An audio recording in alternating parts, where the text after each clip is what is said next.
가운데로 서야 되죠?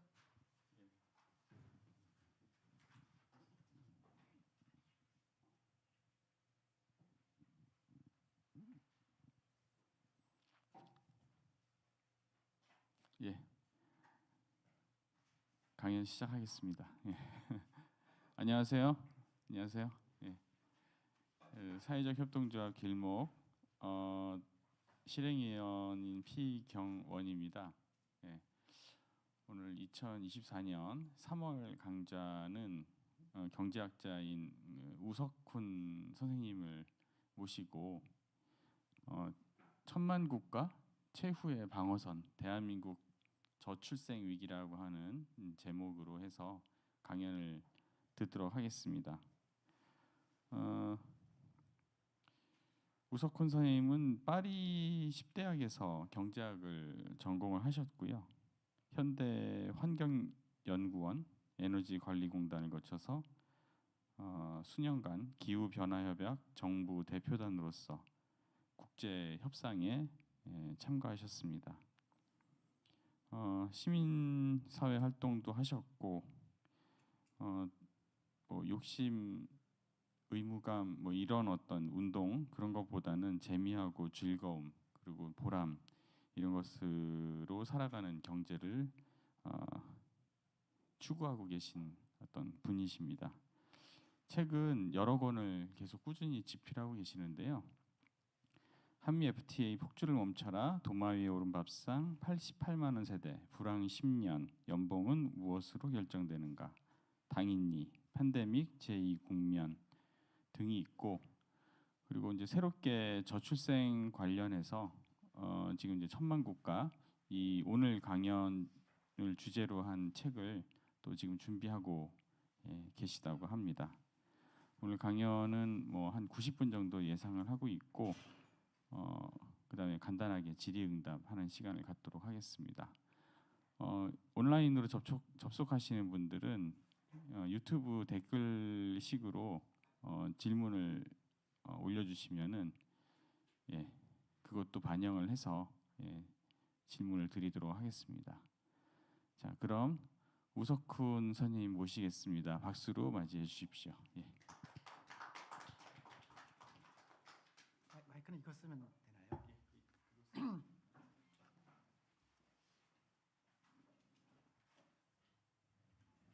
예, 금방 소개받은 우석훈이라고 하고요. 명동에 있었던 향림교회는 제가 강연을 좀 몇 번 갔던 기억인데 어쨌든 이렇게 만나뵈서 반갑습니다.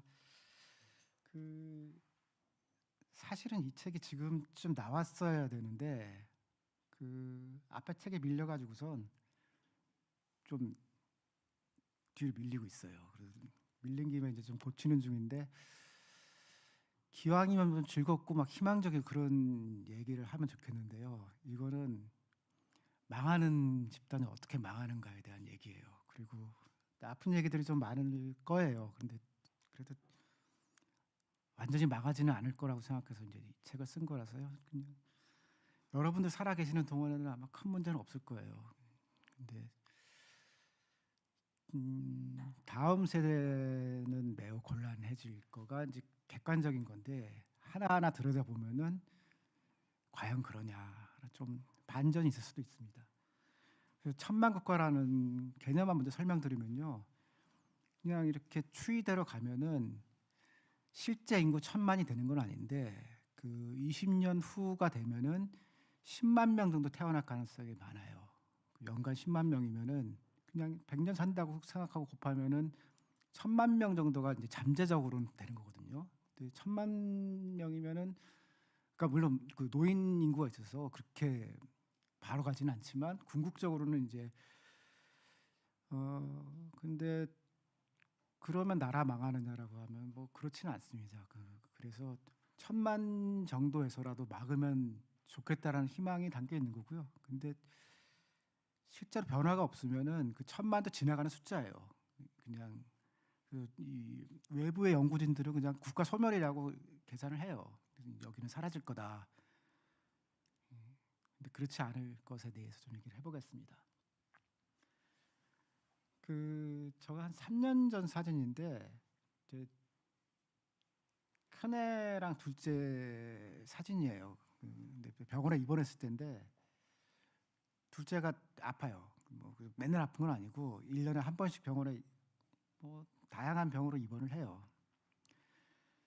근데 그러다 보니까 이제 제가 그 초등학생들 크는 것들을 이제 제 또래 남자들하고는 다르게 이제 많이 보게 됐는데 그 발상의 시작은 뭐냐면은 그 어린이들은 줄었거든요. 줄어서 이 서울에도 이제 문 닫는 학교들이 생기는데 이게 그렇잖아요. 사람이 줄면은 생태학의 기본은 그러니까 포퓰레이션이라고 그러는데 포퓰레이션의 모집단이 줄면은 경쟁이 줄거든요. 당연하겠죠. 근데 우리나라에서 벌어지는 현상은 분명히 어린이는 줄었는데 경쟁이 줄지가 않아요. 그리고 영유아 사교육비가 더 늘어요. 급증해요. 그리고 조기 교육이 더 일찍 시작되거든요. 그러니까 이거는 자연계 현상하고 조금 달라요. 그러니까 어쨌든 동일한 공간에서 포퓰레이션이 줄면은 경쟁이 줄어야 되는데 왜 한국은 안 주느냐에서부터 이제 생각을 시작한 겁니다. 그래서 그냥 경제적 위기라기보다는 문명이라는 말이 좀 큰데요. 그냥 특별한 정의 없이 흔히 얘기하는 그런 문명이라는 말로 하면은 한국의 위기는 경제 위기는 조금 더 단기적이고 고칠 수 있는 건데 문명화된 것 같아요. 그래서 경제만 놓고 보면은 사람들이 맨날 경제 망했다고 하는데 그런 건 아닌 것 같고 단기적으로는 안정적이고 희망적이에요. 그러니까 하던 대로 굴러갈 거고 충분히 선진국 형태를 가지고 있고 규모의 경제도 있어서 그래서 일단 윤석열 때문에 경제 망한다 그럴 것 같지는 않아요. 그렇게 한 사람이 망가뜨리기에는 이제 규모가 좀 된 건데 단기는 그렇지만 장기적으로도 그러냐 하면은 장기에선 제일 큰 거는 결국 인구 구조의 변화예요. 그리고 경제 다이나믹이라고 하는데 그걸 떨어뜨려요. 그래서 이거를 지표로 매년 발표하지는 않지만 그 잠재 성장률이라는 수치가 경제학에 있거든요. 그거는 그 시스템이 가지고 있는 자원과 자본과 이런 거를 100% 활용하면 얼마가 나오느냐라는 게 잠재 성장률이에요. 그래서 성장률이 잠재 성장률보다 넘어갈 수는 없거든요. 근데 저게 마이너스가 돼요. 그러니까 그러면은 전체 규모가 주는 거죠. 물론 이제 규모가 줄도록 저렇게 주는 거는 1인당 소득이 줄진 않아요. 그러니까 1인당 소득은 일정 유지하더라도 전체 사이즈가 주니까 국가 전체로 놓고 본 잠재 성장률이 줄 거예요. 줄 거고 이 줄어든 인구가 새로운 사회적 경제적 변화를 만들겠죠. 그래서 지금 우리가 갖고 있는 문제는 경제적인 문제로 보기에는 이제 너무 깊어요. 너무 깊고 그냥 생태학 용어로 쓰면 경쟁압이 너무 높아요. 그래서 너무 높고 그 다음에 여기에 또 하나 문명이라고 할 수밖에 없는 게요. 아동 혐오가 되게 심해요, 한국이. 그래서 그거는 이제 좀 이따가 말씀드릴 텐데, 그러니까 이거는 원래 그랬던 것 같아요. 조선 시대 이후로 물론 유럽도 그랬어요. 유럽도 자본주의 안정화되기 전까지는 그 어린이들을 되게 막 무시하고 막 그랬던 문명인데 한국도 뭐 똑같았죠. 그러다가 심하니까 이제 소파방정 선생이 나타나셔가지고서 어린이라는 말을 만든 거예요. 그러니까 이 어린이라는 말이 어쨌든 존중하는 말인데 한국에서 어린이라는 말을 일상적으로 쓰는 사람은 보니까 저밖에 없더라고요. 다 아이라고 해요. 그리고 그 아이라는 말을 그러니까 뭐 학교 문방구부터 뭐 서점 다 아이라고 하고요. 제가 아이라는 얘기를 제일 충격적으로 들었던 거는 저는 지금은 종로 사는데 그 전에 강남 쪽에 오래 살았거든요. 근데 거기 있는 큰 교회 사람들하고 하니까 그때 처음 알았어요. 그 교회 청년부가 30대 넘는 사람이 청년회장이 됐더라고요. 그래서 이 청년부가 왜 이러냐고 그랬더니 결혼 안 하면 청년부라고 다 그러더라고요. 근데 그 청년부 부모들을 만났더니 부모들이 또 결혼한 직전이건 다 컸는데 다 아이라고 그러더라고요. 그래서 보니까 다 아이라고 그래요. 그리고 우리 아이라고 전혀 불편함을 못 느껴요. 근데 아이라고 하는 말에는 어린이를 낮추는 의미도 있고, 그다음에 소유관념이 있어요. 이건 내 거, 부모가 마음대로 해도 되는 내 애라고 하는 그런 이제 생각을 제가 어린이들 키우면서 많이 하다 보니까, 이 최근에 외국 다니면서 보면은 확실히 한국은 그런 거예요. 그냥 아까 저 어린이들 데리고서 가면은 일본을 가든 하다못해 싱가포르를 가든 이 가게 앞에서부터 주인들이 이렇게 혹시 애 넘어질까 봐 막 오고 막 이렇게 좀 신경을 써주거든요. 특히 우리 집은 남자애들이 이렇게 막 무술구 같은 무서운 애들이에요. 근데 한국은 어디 가면은 이게 눈치부터 보이고 몇 군데는 쫓겨나죠. 그냥 여기 안 된다고. 그래서 내가 그냥 좀 미안한 얘기인데요. 그 WBC 야구에서 질 때 이제 사람들이 싫어하는 게 저 이 세레머니를 오버런했던 선수에 대한 얘기거든요. 그 되게 잘못한 건 아니에요. 근데 평상시에 이제 약간 생각을 좀 덜 하고 그랬다가 예선 통과 못하고 진 거죠. 우리가 이제 이런 것 같아요. 사소해 보였던 거지만 루틴이라고 부르는 그런 습관 같은 것들에 있는 많은 문제들이, 그래서 그걸 문명이라고 부를까 해요. 죄송합니다. 이게 보지 마세요. 눈 나빠지고 막 이렇게 어질어질 할 거예요.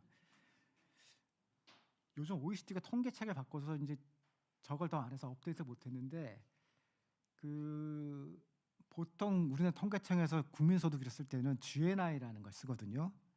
그런데 일반적으로 경제학자들이 비교할 때는 GDP per head, 그러니까 1인당 GDP를 써요. 근데 이 차이는 뭐냐면은 국내에서 생산한 외국인이 외국으로 송금을 보내잖아요. 그러니까 GNI에서 그거 빼요. 그리고 한국인이 외국에서 일한 사람들의 송금액을 GNI에 더하거든요. GDP는 더하거나 빼지는 않고 그냥 외국인이 우리나라에서 한 것도 넣고, 그다음에 외국에서 일한 한국인들이 보낸 송금액을 빼요. 순전히 여기서 저게 조금 더 정확하고, 우리나라는 GDP가 조금 더 커요. 그러니까 한국에 온 외국인이 보내는 돈이 외국 가인 한국인이 보내는 돈보다 커서 그래요. 이게 GDP를 놓고 보는 게 조금 맞는데, 그냥 크게 보면 저 맨 위에 있는 파란 선이 노르웨이거든요. 저희가 1인당 GDP가 사실상 제일 높았다가 지금은 2등으로 내려왔고, 은색 선이 쭉 올라가 가지고서 1위에 가 있는 게 스위스예요.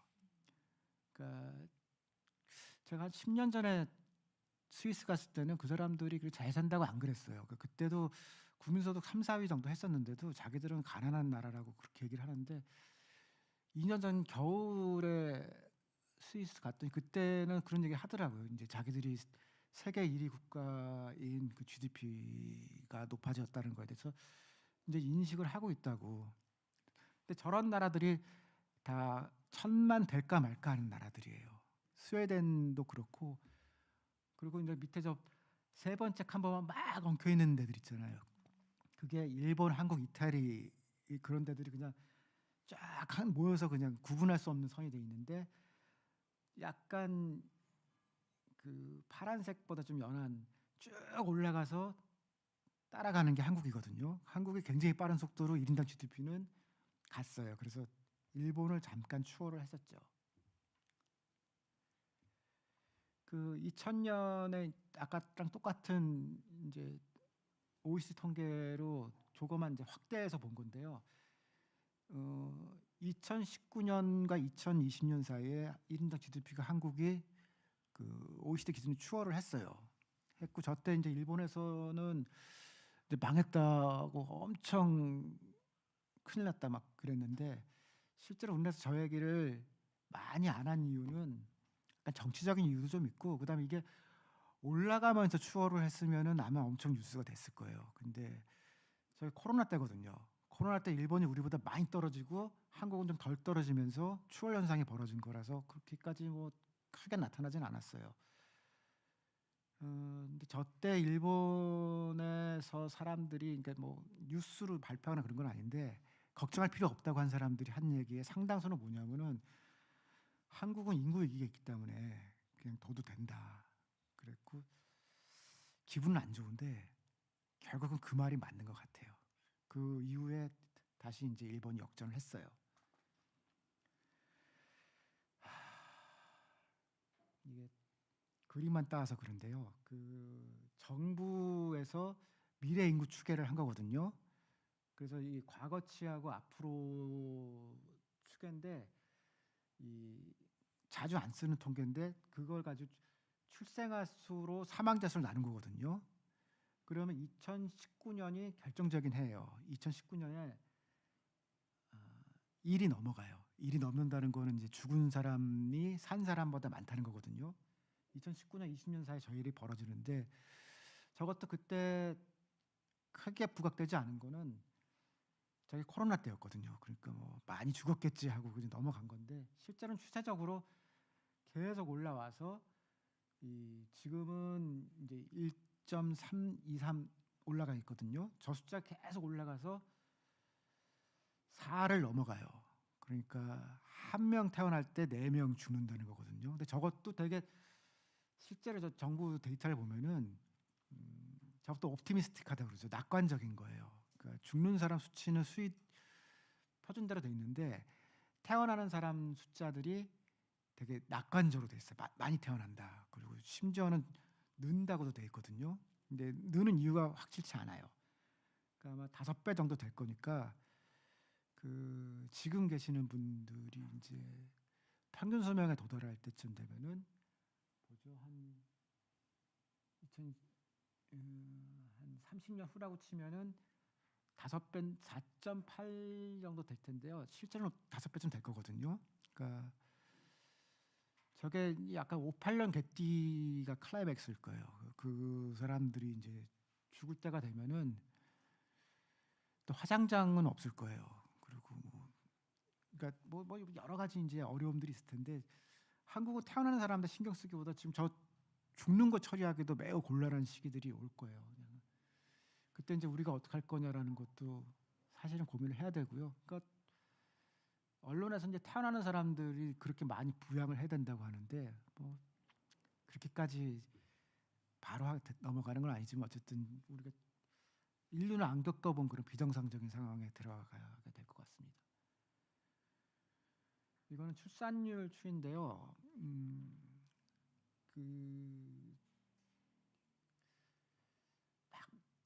그러니까 이거만 놓고 보면은, 그러니까 이 맨 밑이 이 숫자가 70년부터 나오거든요. 그 70년에 4.5 정도 됐어요. 그러니까 평균 저는 68년에 태어났거든요. 근데 그 저만 보더라도 제가 태어나고 제 밑에 여동생이 있었고 그 다음에 쌍둥이가 태어나고 또 아들이 태어났는데 그 원래 어머니는 딱 둘만 낳을 계획이었다고 그러시더라고요. 근데 제가 태어나고 좀 있다가 여자 동생이 오래 못 살고 죽었어요. 그래서 이제 좀 마음이 좀 그래서 애를 낳는데 쌍둥이가 난 거예요. 근데 쌍둥이가 낳는데 이 쌍둥이가 또 천식으로 어렸을 때 병원에 갔거든요. 근데 호흡기가 있던 엠블레스탄에는 살고 호흡기가 없던 엠블레스탄에는 병원 도착하면 죽었다고 그러더라고요. 그래서 또 어머님이 슬프셔서 애를 또 낳았어요. 그렇게 해서 삼형제가 됐죠. 그 저랑 막내 동생은 다 경제학을 해서 그냥 요즘 MBC나 이런 데 틀으면은 그 경제 해설하는 우석진 교수가 있거든요. 걔가 저 동생이에요. 아유, 간만에 나오니 별 얘기를 다 하네요. 아유, 걔랑 나랑 저 스타일이 달라가지고서 절대로 이 공식적인 자리에서는 이렇게 잘 안 밝히고 살아가요. 근데 5명을 낳았으니까 저 4.5라는 숫자는 그런 거거든요. 그러니까 어지간한 사람들은 4, 5을 낳아야 평균 나면 나올 거 아니에요. 그러다가 이제 그 60년대 중반부터 그러니까 인구 억제 책을 써요. 그래서 이게 인구 억제책 때문에 저렇게 떨어진 건지 아니면은 그 당시에 경제적 불안 때문에 사실은 덜 낳게 된 건지에 대해서는 그거는 해석하기가 어려워요. 어쨌든 이 저기 써놓은 1.53은 87년도거든요. 그러니까 87년도 때 출산율이 이미 그 80년대 2 밑으로 내려가요. 그러니까 2.1이 돼야 안정적으로 그 인구가 그대로 되거든요. 그러니까 사망률까지 포함하면은 두 명만 나면 어쨌든 한 명이라도 줄면 줄 거 아니에요. 그러니까 2.1 정도라고 하는데 2.1은 80년대 초에 이미 넘었고 그러면 그때부터 이제 막 문제가 있다라고 이렇게 얘기를 해야 될 것 같은데 뭐 전두환 때 노태우 때 그냥 지나가서 1점대가 되면서 이제 노무현 때부터 이제 인구 문제를 얘기를 하기 시작한 거예요. 했는데 뭐 별로 소용없고 그냥 쭉 내려왔어요. 그래서 그러니까 이 그래프만 보면은 일괄되게 출산율, 학계 출산율이라고 부르죠. 그게 떨어진 것에 대한 얘기고 그냥 얘기 나온 김에 그 출산율이라는 용어가 출생률이라는 용어가 있는데 제가 쓸 때는 저는 구분해서 쓰는데 최근에는 저게 이제 정치 용어가 됐어요. 그래서 이 보수 쪽에서는 출산율이라고 해야 된다라고 이거는 여성이 낳는 거다라는 의미가 있는 거고요. 그 다음에 여성계나 아니면 그렇지 않은데 출생률이라고 하는데 제가 그 얘기를 이제 반복해서 하려고 그러는 건 아니고 법정 용어로는 합계 출산율에서 나온 그 통계를 쓸 때는 출산율이라고 하는 게 맞다는 게 제 생각이에요. 그 다음에 그 출생아수란 통계가 있거든요. 요 다음에 보여드릴 이거는 출생아수거든요.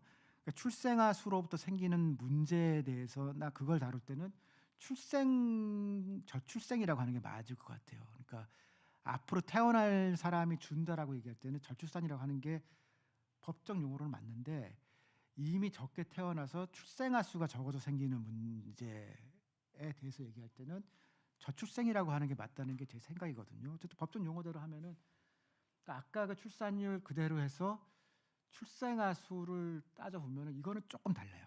물론 쭉 내려오는 건데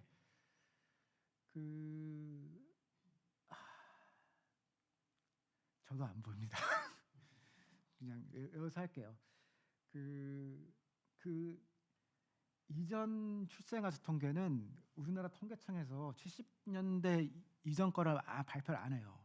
그리고 그게 잘못됐다는 거예요. 그래서 방법론도 다르고 70년부터만 통일된 거고 그 이전 통계는 그 정부에서 발표를 안 하거든요. 그래서 알 수가 없는 거예요. 그럼 그때 있었던 그 결과라도 공개하면 어떠냐 그랬더니 안 된다는 거예요.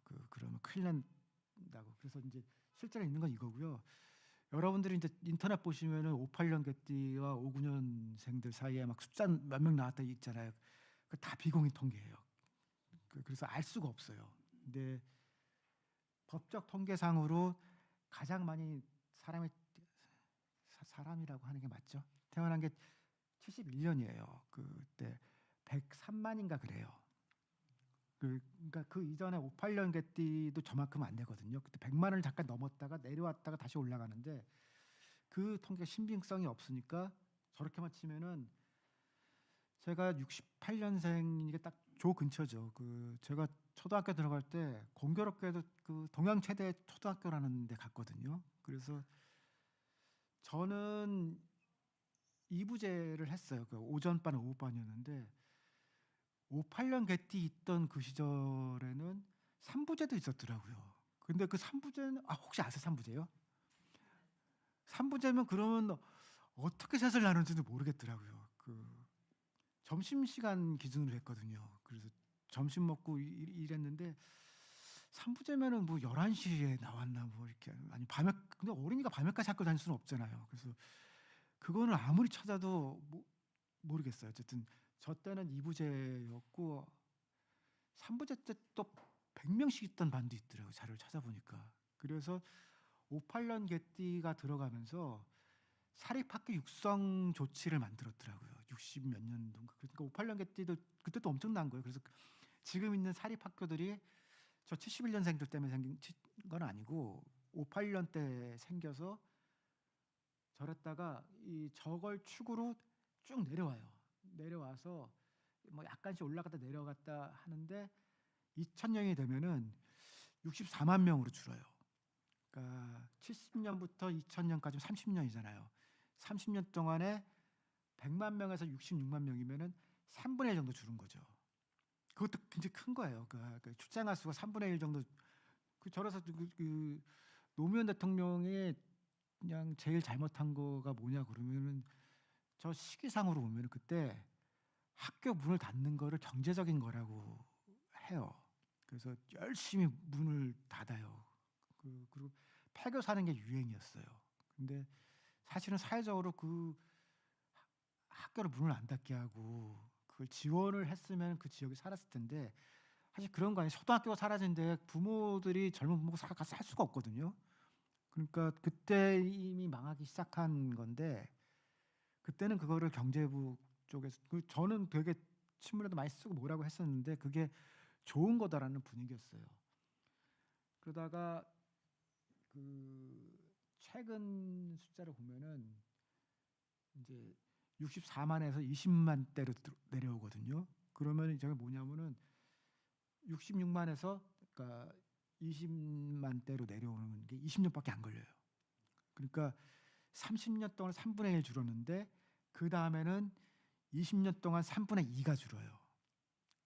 그러니까 아니 이거는 그러니까 또 특별하게 무슨 다른 통계가 있는 게 아니고 아까 그 합계 출산율을 가지고선 그냥 나온 건데 그 이 낮은 수치라는 것도 이런 걸 얘기한다는 거거든요. 그러니까 1 이하의 출산율이 이렇게 지속되잖아요. 그러면은 별 추이가 없으면은 앞으로 20년 내에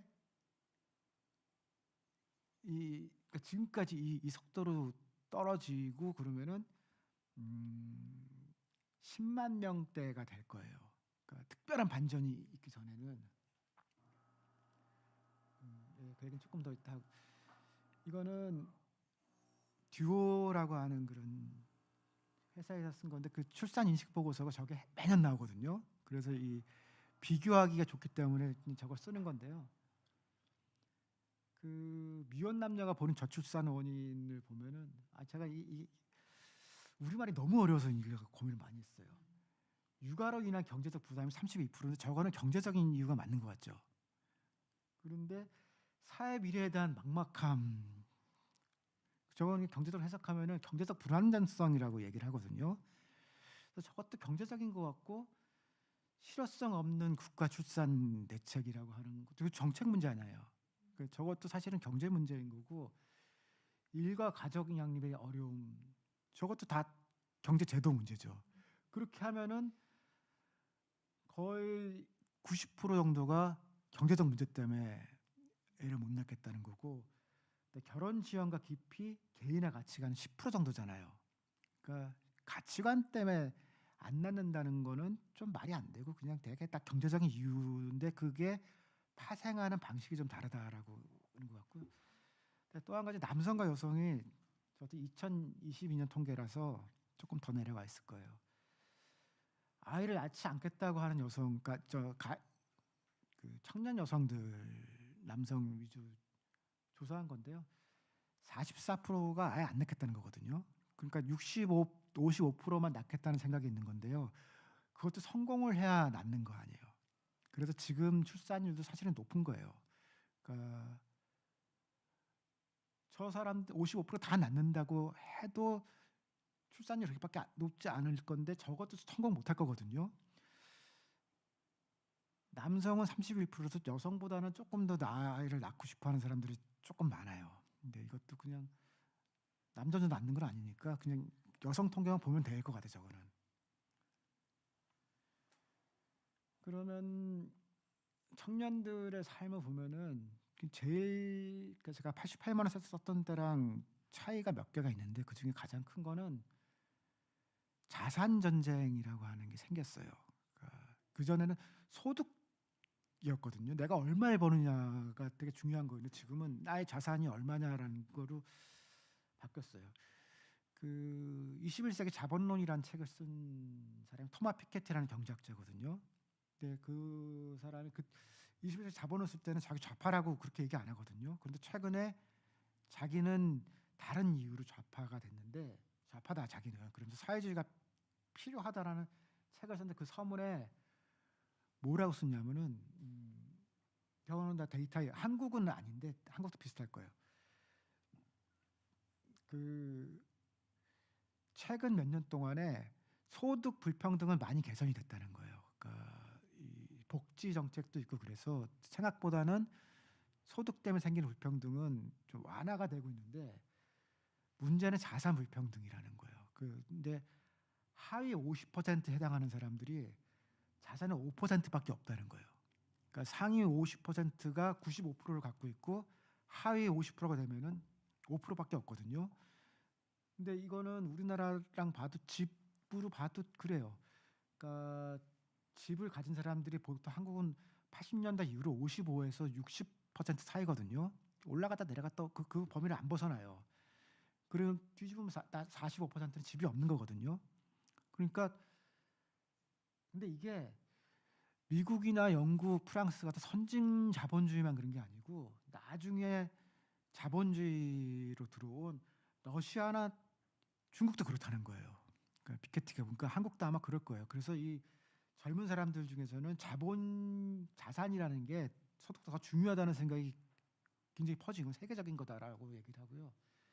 그래서 그게 이제 불안감을 준 건데 똑같은 현상이 부동산으로 가면 연끌이 되고 주식으로 가면 그걸 이제 비투라고 하죠. 비투라고 되고 그다음에 이게 암호화폐로 오면 잡코인이란 말이 되거든요. 저 뜻 아세요? 저 너무 어이가 없어가지고서. 그러니까 잡코인이라는 건 그냥 이렇게 듣보잡 같은 코인이라는 거 아니에요. 그거는 그럼 보통 그 말이면 신경 쓰지 말아야 된다는 거 아니에요. 근데 저기 가면은 잡코인을 사야 된다는 거예요. 다 알려져 있는 거는 많이 안 오를 거니까 잡코인을 사야 이게 떼돈 벌 수 있다라고 하는. 그러니까 다 똑같은 거죠. 그렇게 하면서 나온 개념이 벼락거지라는 말이 생겼어요. 근데 다 신문에 보고 아실 거예요. 그냥 벼락부자라는 말보다 가만히 있으면 거지가 된다는 거예요. 저거를 제가 좀 심각하게 생각한 거는 어떤 어떤 대학에 그 학생 상담소 선생님들이 저한테 그분들이 상담을 하러 왔어요.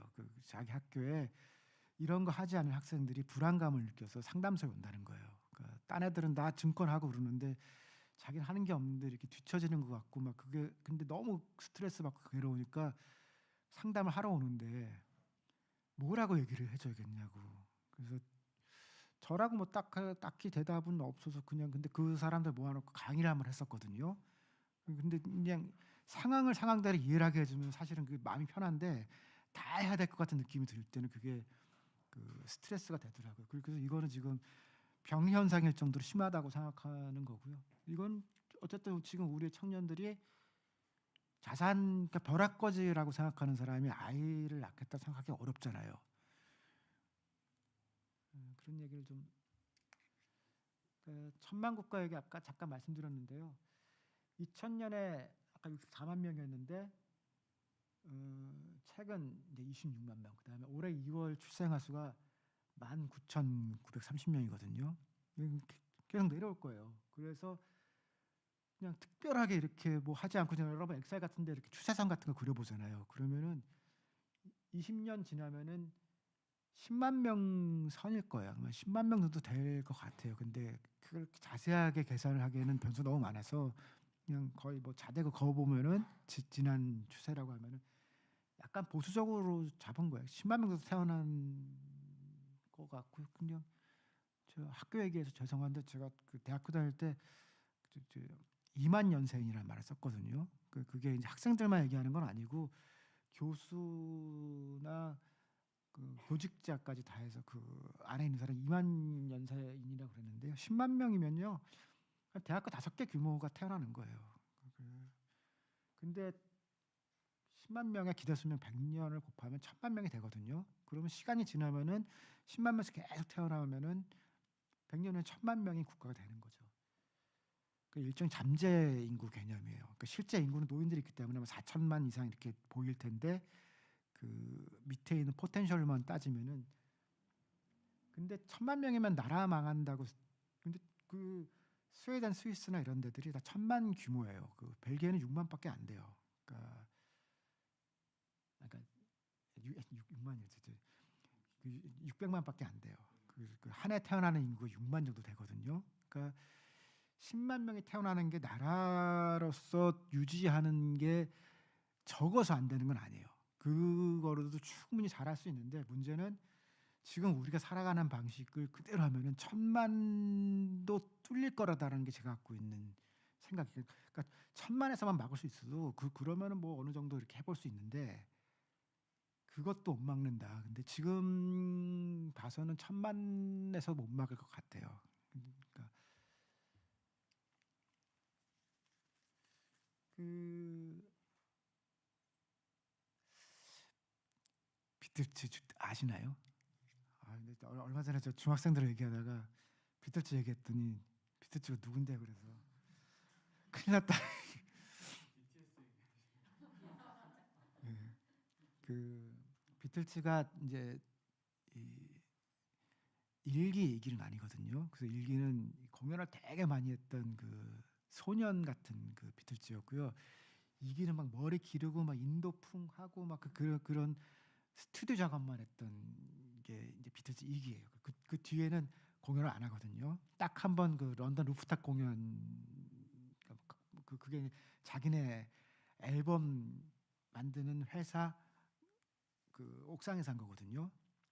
근데 그 공연을 안 하게 된 결정적인 계기가 64년, 이거 지금 그 폴 맥카트니가 2020년에 자기가 쓴 글이에요. 그걸 인용한 건데, 잭슨빌이라고 하는 그 도시에 있던 거기 그 럭비 그 슈퍼볼 같은 거 했던 그런 데서 공연을 했었거든요. 근데 이 사람들이 거기 와서 딱 보고선 흑인석 백인석이 있다는 얘기를 듣고 쇼크 먹은 거예요. 그러니까 폴 맥카튼 영국에서 온 사람들이 거기도 뭐 흑인 싸움 있고 다 있어, 다 있는데 자기네 공연을 보는데 거기는 원래 그 백인석, 흑인석 나눠져 있다는 걸 듣고서 그 공연을 거부해요. 공연을 거부해요. 오늘 못 하겠다 그래서 이제 그 공연을 준비한 사람들이 그걸 없애요. 그래서 이제 흑인 백인석 없이 그냥 같이 했거든요. 근데 그게 그 남부 러스트벨트라고 그래요. 그러니까 보수 종교 집단에서 그때 그렇게 하면서 저 문제로 이제 비틀즈에 대한 반감이 커진 거예요. 그러다가 나중에 존 레논이 뭐 예수보다 우리가 더 유명하다 막 이런 얘기하면서 막 앨범 막 불태우고 막 그런 일이 벌어지거든요. 그래서 이제 공연을 안 하게 되는데, 그 출발이 그 공연에서의 그 차별이거든요. 그러니까 공간 차별이라는 거는 특수한 경우에 일시적으로 하는 거지, 공간을 차별하는 것들은 인류한테 오래되어 있는 차별의 문제예요. 그래서 노키즈존에 대해서 얘기를 하면은 그 차별 아니라고 그러는 사람들이 많은데, 그거는 차별 맞아요. 차별 맞고, 그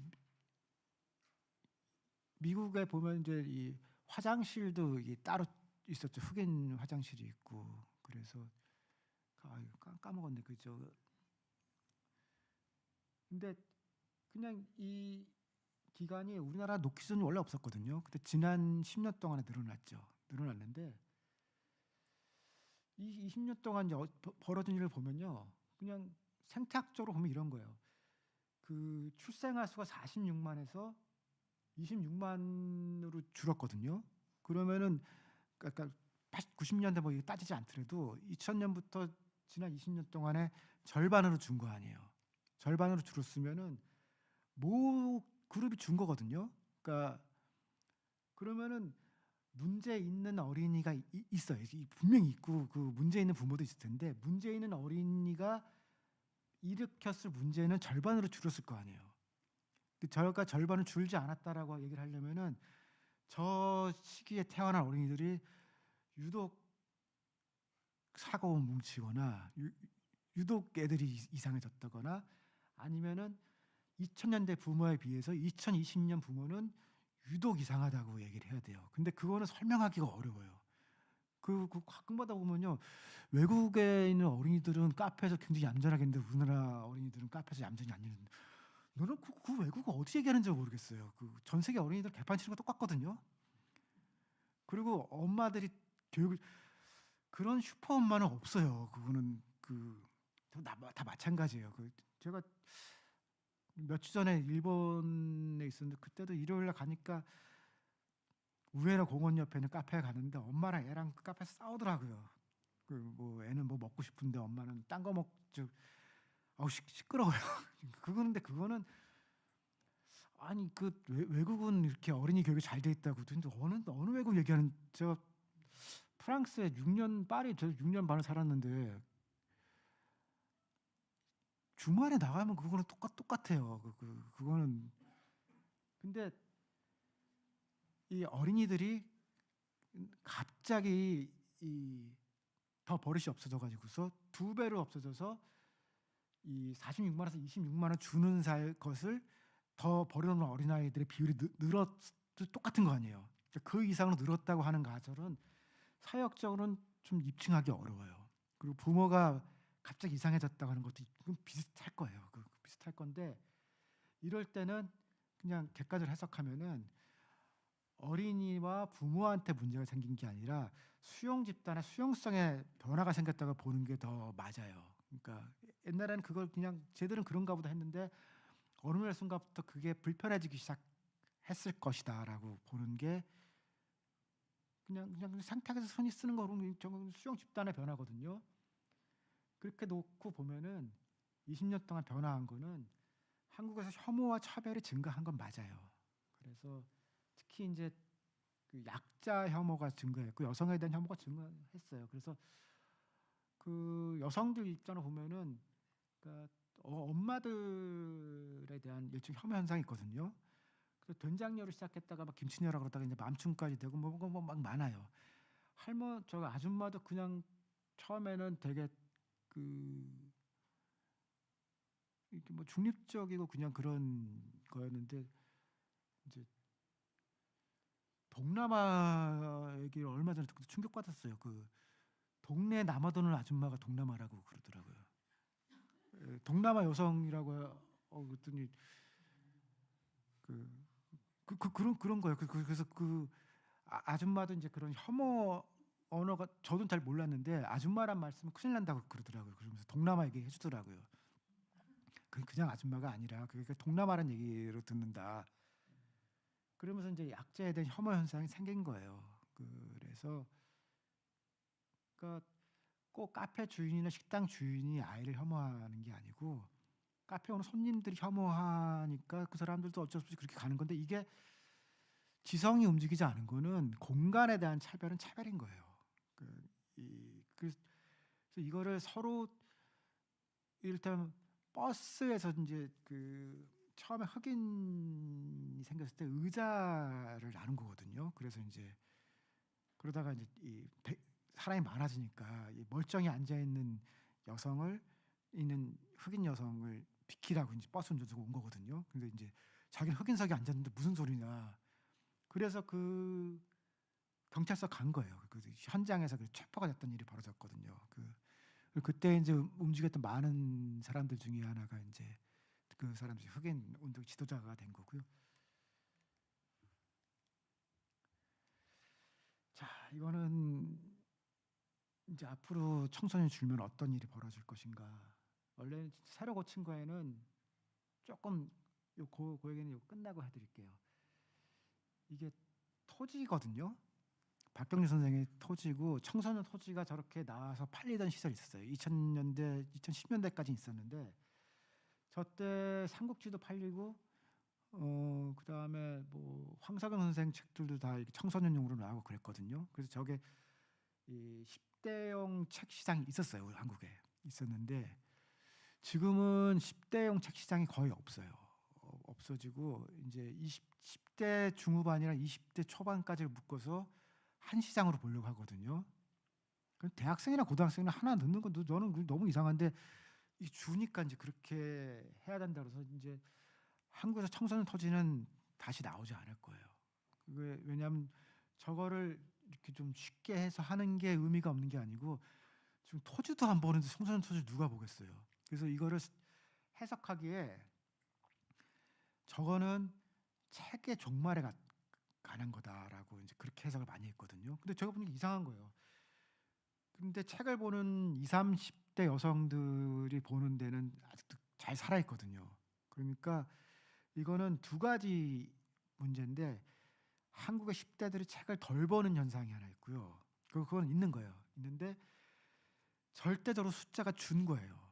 그러니까 100만 명씩 태어났던 시절에 삼국지를 봤던 거하고 지금 20만 명이 태어났던 시절에 책을 보는 게 5분의 1로 줄었을 거 아니에요. 그러니까 그 시장을 유지하기 어려워진 거다라고 해석을 할 수가 이게 그래서 이렇게 보니까 외국은 10대형 시장이 지금도 있어요. 그 대표적으로 그 우리나라에는 조금 번역되다가 들어오지도 않은 건데 레모니 스니켓이라는 모음이라고 하는 이 남매 삼남매인가 그렇죠. 그게 영화로도 한번 나왔고 저게 청소년들이 돈을 주고 가장 많이 산 책으로 알려져 있거든요. 그러니까 10대들이 가장 많이 산 책은 그 호그와트 그러니까 해리포터거든요.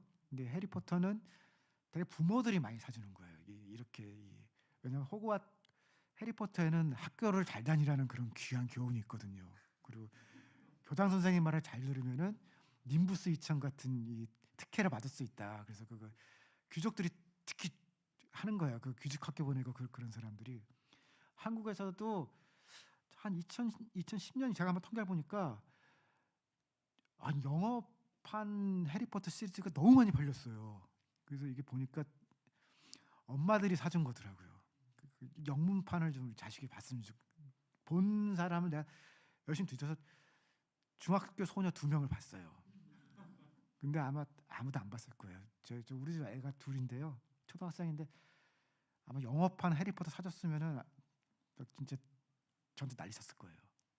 근데 실제로는 저게 지금도 제일 잘 팔린다는 거예요. 레모니 스니켓이. 근데 저거는 어른들 싸우는 얘기거든요. 그 사고 치고 집 나가고 그런 얘기라서 그리고 좋아해요. 그리고 에놀라 홈즈라고 하니까 홈즈의 여동생에 관한 얘기도 저 하이틴먼 것 같은 거거든요. 영국을 비롯해 세계적으로 저 소설이 10대들한테 히트를 치니까 저 넷플릭스에서 시리즈로 계속 만들고 있는 중이거든요. 그러니까 10대형 뭐가 없는 거는 우리나라만 그렇지 않아요. 그러니까 일본도 웹소설 이런 게 계속 드라마 원작으로 되거든요. 그러니까 여기는 죽은 거예요. 근데 이게 20대가 되면은 저 시장이 죽겠죠. 넘어가기 전에 하나만 더 이거 하면서 이 자살 생각 그런 통계도 봤거든요. 그 10대는 자살이 없어요.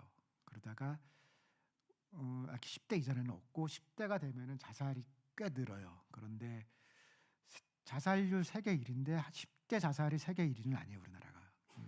그러니까 20대부터 좀 높아지다가 40대부터 그 노인들은 완전히 1등이거든요. 근데 10대 자살은 아직까지 뭐 세계 1위까지는 아닌데 그걸 보다 보니까 자살률하고 자살 시도하고 그러니까 자살 자체는 고등학생이 높은데 자살 시도랑 자살 생각은 중학생이 더 높아요. 근데 이거는 나이를 먹으면서 점점 더 높아진다고 하면 쭉 가는데 유일하게 한번 튀는 게 중학생에서 튀거든요. 제가 이제 그거를 출산율하고 연결시켜서 하는 게 지금 하고 있는 작업인데 그것도 이상하죠. 그러니까 한국에서 사실은 이 흐름상 초등학교, 중학교, 고등학교에서 가장 말펑션이라고 얘기하는 이 기희 현상이 벌어지는 데는 중학생이에요. 근데 그거를 우리는 문제를 안 보고 그냥 중2병이라고 본 것 같아요. 그거는 호르몬 문제인 거다는데 사실 그렇지는 않다는 게 제 생각이고요. 어쨌든 이렇게 많은 시장이 죽어가면은 그냥 이렇게 갈 거냐라고 하면은 지금까지 우리는 자본이도 사회였어요. 그러니까 70년대, 60년대부터 우리는 돈이 없었던 거예요. 사람은 많았고 그래서 자본이 희소하다고 생각해요. 지금도 70년대생들이면 지금 50대죠. 그 40대 후반, 50대인데 이 사람들까지는 사랑이 너무 많았어요. 그 사람이 아프거나 죽으면은 좀 슬픈 얘기지만 경쟁률을 주니까 기분이 좋은 거예요. 누군가 버리고 간다 버려야지라고. 근데 그거는 저 구조에서 생길 수밖에 없었던 거거든요. 그게 이제 자본 희소 사회였는데요. 지금부터는 한국은 한동안 노동 희소 사회가 될 거예요. 그러니까 자본은 많아요. 돈은 있고 근데 사람이 실제로 일할 사람이 없는 그런 사회로 가거든요. 그러니까 한국이 그 이 노동 생산성이 낮거든요. 그거를 설명할 때 장비 투입률이 떨어진다고 그랬어요. 그 2000년 초반부터 썼던 개념인데 그 무슨 얘기냐면은 사무실에 있는 사람들한테 좋은 컴퓨터를 안 줬다는 얘기예요. 그러니까 장비 투입률이 떨어지니까 우리가 노동 생산이 낮은 거다라고 그렇게 설명했는데 지금은 장비 투입률이 우리나라가 엄청 좋아요. 그 노트북도 외국 노트북보다 실제로 이 사무실 더 좋은 거 쓰거든요. 학교의 장비도 우리나라 어마무시하게 좋아요. 그러니까 장비 투입이 떨어지지 않는 나라거든요. 근데 문제는 이 노동이 부족한 사회로 갈 거고 그렇게 되면 신생아 26만 명이 되면은 당연히 산부인과나 출산과 관련된 그런 육아 산업 같은데 위기가 올 거예요. 그 저희 집 이게 뭐 병원 얘기해도 되겠죠. 그 저희 애들 둘 다 제일병원에서 났어요. 그때는 제일병원이 집에서 그렇게 가깝고 여러 가지로 조건이 좋아서 나는데 그때는 이게 문을 닫거나 그럴 거라고는 생각을 못했거든요. 근데 제일은 벌써 문 닫았죠. 그리고 서울에서도 아니면 이거는 안 되는 거예요. 이게 뭐 타운하지 않으니까 이 영업이 안 되는 거거든요. 그럼 지방으로 갈수록 더 하겠죠. 그다음 사교육비는 줄 거냐? 근데 이 순차적으로 가면 사교육비도 줄여야 될 거 아니에요. 근데 영유아 사교육비는 늘어요. 그 최근에 많이 늘었어요. 많이 늘고 서울 경기도의 그 영유아 사교육 참여율이 70몇 거의 80% 육박해요. 그러니까 낳은 사람들은 최대한 돈을 쓰는 거예요. 그리고 사교육도 시키고 그리고 저거는 특이 현상이에요. 그러니까 아이들이 줄면은 어린이들이 줄으니까 당연히 이 숫자가 주니까 영유아 사교육비도 줄여야 되는데 숫자는 줄었는데 이 금액이 늘잖아요. 그럼 한 명당 지출이 느는 거예요. 그리고 참여율이 높아지는 거고. 그리고 이렇게 해서 초등학교부터 대학교까지는 이제 주니까 다 충격이 올 거예요. 그리고 노동시장에도 충격이 오겠죠. 그 신규 노동이 주는데 그러면 어떻게 될 거냐. 여기서부터가 이제 반전인데요. 신규 노동 인구는 급감하는데 사회 전체 서비스가 주느냐 그러면은 저만큼 줄지 않아요. 그냥 전기로 생각해 보시면 돼요. 그냥 전기나 가스라고 생각해 보면 그냥 한전이라고 생각해 보시면은 출생아 수가 줄어서 청소년이 줄고 청년은 줄었는데 총 인구는 저속도로 줄지 않거든요. 동일한 시간에 또 노령 인구는 이 기대 수명이 계속 높아지기 때문에 실제 인구는 총 인구는 별로 안 줄어요.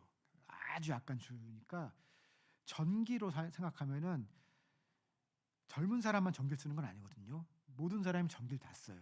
그리고 어떻게 보면은 또 나이 먹으면 집에 있는 시간이 느니까 전기 쓰는 더 많이 쓸지도 모르거든요.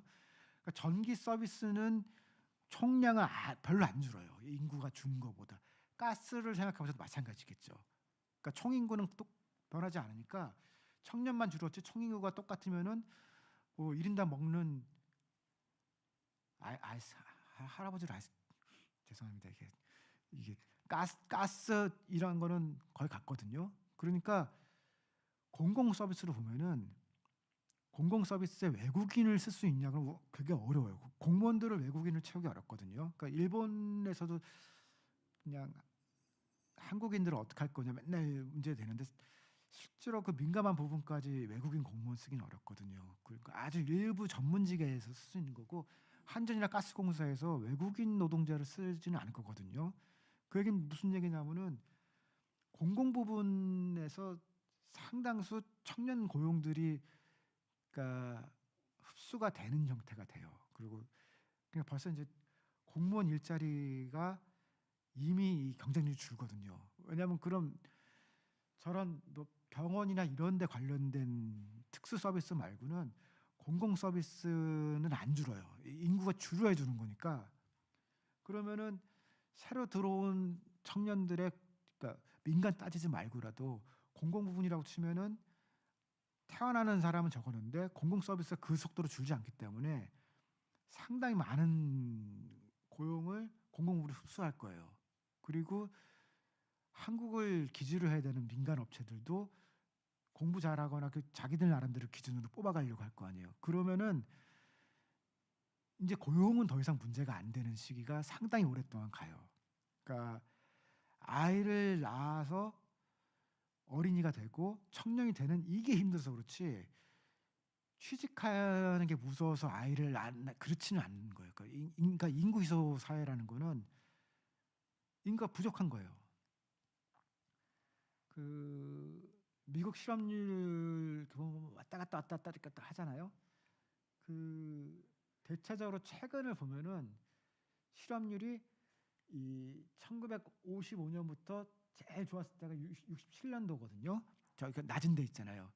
저기보다 그때가 이제 4% 미친데요. 지금 미국의 실업률이 저보다 더 낮아요. 그러니까 역대로 가장 낮은 시기거든요. 그럼 이거를 미국 산업이 잘 돼서라고만 봤었는데 미국 연준의 고민이에요. 저게 사실 인구가 청년 인구들이 저기서 줄거든요. 1.6 정도 돼요. 그 미국도. 그래서 이게 약간 공급이 줄면은 민감하게 반응하게 되거든요. 그 지난 1년 동안에 미국의 미국 실업률, 그러니까 이, 이 아이고 저게 그러니까 3.7에서 3.4 구간에 있거든요. 저게 되게 낮은 거예요. 거의 그러니까 미국 연준이 보기에는 미국 실업률이 지금 되게 낮은 거예요. 낮기 때문에 이게 경기가 과열이라서 낮은 거냐? 아니면 과연 인구가 공급이 늘지가 않아서 실업률이 낮은 거냐? 이제 이걸 해석해야 되는데 이것만 갖고 보면은 미국 경기는 과열인 거거든요. 그러니까 미국이 제일 호황이라고 할 때보다 지금 실업률이 낮아요.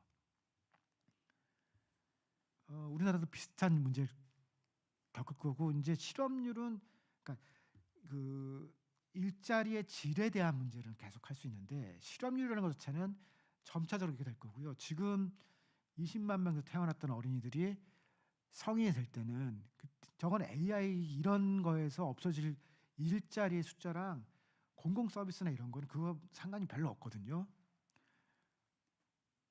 그래서 상당히 오랫동안 이제 고용이라는 문제는 당분간 없을 거예요. 없을 건데 왜 이런 문제 보면서 이 인구 문제가 한국에서 풀기 어려운 문제가 됐나라고 생각을 해보니까 이거는 그 시민운동 하셨던 분들이 많이 쓴 당사자 운동이라는 게 있거든요. 저도 제가 경험한 것 중에서 제 인생 드라마틱한 경험 중에 하나가 제가 이제 90년대 중후반에 그 참여연대 참여사회연구소에 산업 부분을 담당하는 연구를 해줬거든요. 그러면서 이제 그때 보니까 저 중후반 때 이 장애인들이 당사자로서 직접 운동하는 그런 흐름들이 생겼어요. 그 전에는 부모나 아니면 간호사나 의사 선생님들이 이제 대리해서 운동을 한 거죠. 그러니까 어드버커스 운동이라고 그러는 대리인 운동을 했던 건데 저 변화하는 과정에 제가 옆에 있다 보니까 2000년대 들어오니까 이제 회의 장소가 문제가 되더라고요. 근데 이 시민단체도 그렇고 다 그 엘리베이터 없는 건물에 많이 있었거든요. 그 돈도 없고 그 다음에 무슨 2층 건물이라도 꼭 이렇게 밖으로 나가서 이렇게 계단을 이렇게 이상하게 타고 들어가야 되는 그런 건물들에 많이 있었어요. 그럼 제가 게을러서 이렇게 좀 이렇게 늦게 가보면 쌈이 났어요. 이제 휠체어 타고 오신 분들이 누가 회의 장소부터 잡았냐고 근데 갈 수가 없는 거예요. 거기다 이제 그때만 해도 조금 이렇게 그 리더급 되는 분들은 전동 휠체어 타는 최민 선배 같은 사람도 있었거든요. 그러니까 그러니까 이게 이거만 되면 전동 휠체어도 아무도 불편하게 안 하고 갈 수 있는데 이런 데 회를 잡았냐. 아, 그때 이제 막 민주노동당 초창기 때 회의할 때 뵀던 분 중에 한 명이 박경석 이런 분들이 그때 이제 그 보니까 제가 그때 배운 게 그거예요. 그러니까 당사자들이 하지 않을 때는 공간은 문제가 없었던 거거든요. 왜냐하면 그건 저기 장애인 운동을 하더라도 그 사람들은 장애인이 아니니까 그냥 문제가 없었는데 장애인들이 직접 움직이니까 이제 이동권이라는 문제가 생긴 거예요. 근데 제가 88만 원 세대 할 때도 저 문제를 똑같이 한번 고민했었거든요. 청년 문제 당사자가 있느냐. 근데 저는 임시적인 당사자일 거라고 봤어요. 그래서 청년 문제는 청년들이 움직이는 게 맞다라고 했는데 제가 그때 좀 사람들한테 가혹하지만 마음은 청년 이런 사람들 막 전화번호 차단했어요. 자기도 마음은 청년이라고 아니 그게 마음 같은 꼭 저런 얘기 하냐. 나도 마음은 장애인이라고 너무 그런 얘기 많이 해가지고서 자꾸 전화하고 그래서 자기도 이게 청년 뭐 하겠다고. 근데 실제로 그때 그렇게 하면서 청년위원 국가 청년위원회 이렇게 생겼는데 마치 생전 처음 본 할아버지가 자기가 청년위원장이라 저한테 만나자 그래가지고서 돌아버리겠더라. 근데 그러다가 시간이 지나니까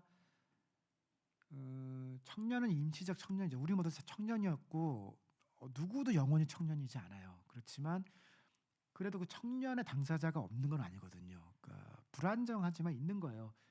그렇게 하면서 현실이 풀렸느냐는 모르겠지만 이제 청년 당사자 운동은 사실 생기긴 했어요. 그런데 그게 어떻게 했더니 청년 운동 하시는 분들이 이 똥차가 먼저 지나갔다 저한테 막 뭐라고 그러더라고요.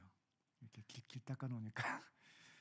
근데 이 저출생 문제는 이게 모두의 문제이긴 해요. 그러니까 우리가 여기에서 직접 간접으로 다 영향을 받아요.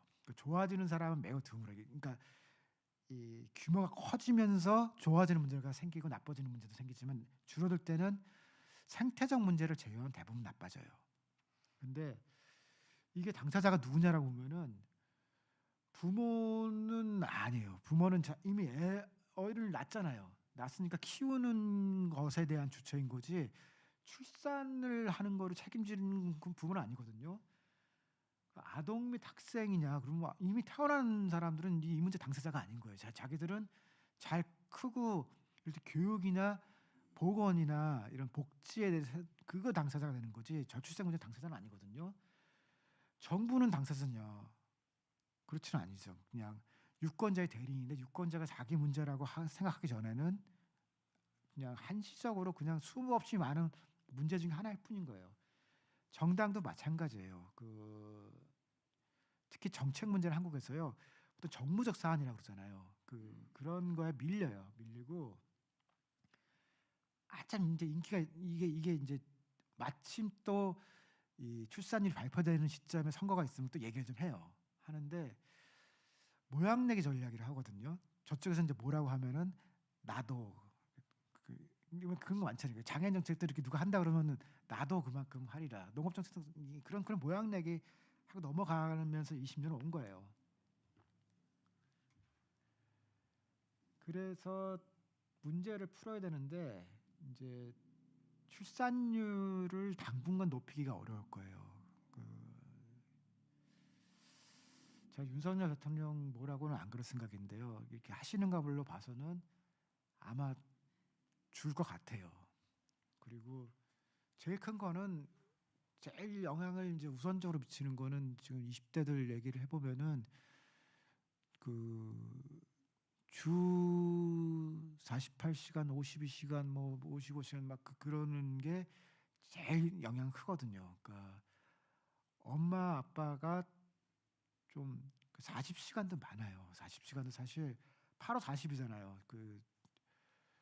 저의 아내가 애 키우는 거 너무 힘들어서 8 시간 일하는데 집에 오면 거의 초죽음이 돼 있거든요. 40 시간도 많은데 좀 할 때 바짝하면 바짝이 아니고 죽을 것 같아요. 근데 그걸 일하는 20-30 대는 금방 느낄 거 아니에요. 그 몇 시간 차이를. 그게 큰 거 같고요. 육아당 근데 그거랑 별도로 이제 26만 명이 태어나서 이제 올라갈 거 아니에요. 이 적은 숫자가 이 중학교, 고등학교에 되면은 이제 변화가 많이 생기는 거예요. 이제 쉽게 생각하는 거는 뭐 교육 단계에서 학교 수를 유지할 거냐 말 거냐, 그다음에 연금 체계 이런 걸 해야 되는데 제일 큰 문제는 제가 보기엔 경쟁압이 너무 높아요. 그러니까 경쟁을 하면서 그러니까 우리는 지금 어린이도 안 태어나는 게 경쟁압이 너무 높은 거거든요. 그러니까 부모가 보기에는 이 경쟁압이 너무 높으니까 여기에 나처럼 가난한 부모가 돼서 얘를 낳는 거는 안 좋을 것 같다라고 미안하게 생각하잖아요. 근데 경쟁압이 떨어지니까 이제 아까 말씀드린 것처럼 하다못해 한전이나 가스공사에 웬만큼만 공부하면 다 갈 수 있는 시대가 되고 경쟁압은 분명히 물리적으로 낮아지는데 정서적으로 안 낮아져요. 그러니까 그렇게까지 이 자녀한테 할 필요가 없다고 해도 아니 미안해서 그래요라고 그러거든요. 지난 겨울방학 때 저희 집 큰애가 공부를 잘 못해요. 못해서 이 6학년이 되면서 여러 가지를 하다가 저랑 어떤 약속했냐면 학원 안 다니고 혼자서 이렇게 수학 공부하면은 나중에 대학 갈 때 학원비 다 준다고 그랬거든요.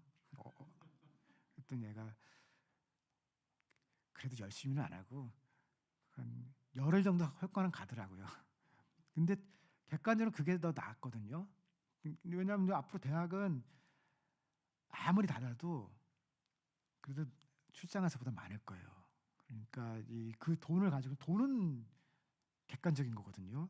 근데 제 생각은 그런데 그렇지 않은 것 같더라고요. 그래서 이게 이 패러다임을 승자 독식이 아닌 협력 게임으로 바꿔야 되는데 저는 바뀔 거로 생각하는 게 이게 지금은 사람이 남는다고 생각하잖아요. 근데 지금 이게 물살이 바뀔 때고 이제 사람이 없으면은 실제로 이 젊은 사람이 없잖아요. 그러면은 이 호스팅 한다 그러잖아요. 이게 뽑아가야 된다 그럴 때 이렇게 마음대로 이렇게 시킬 수가 없어요.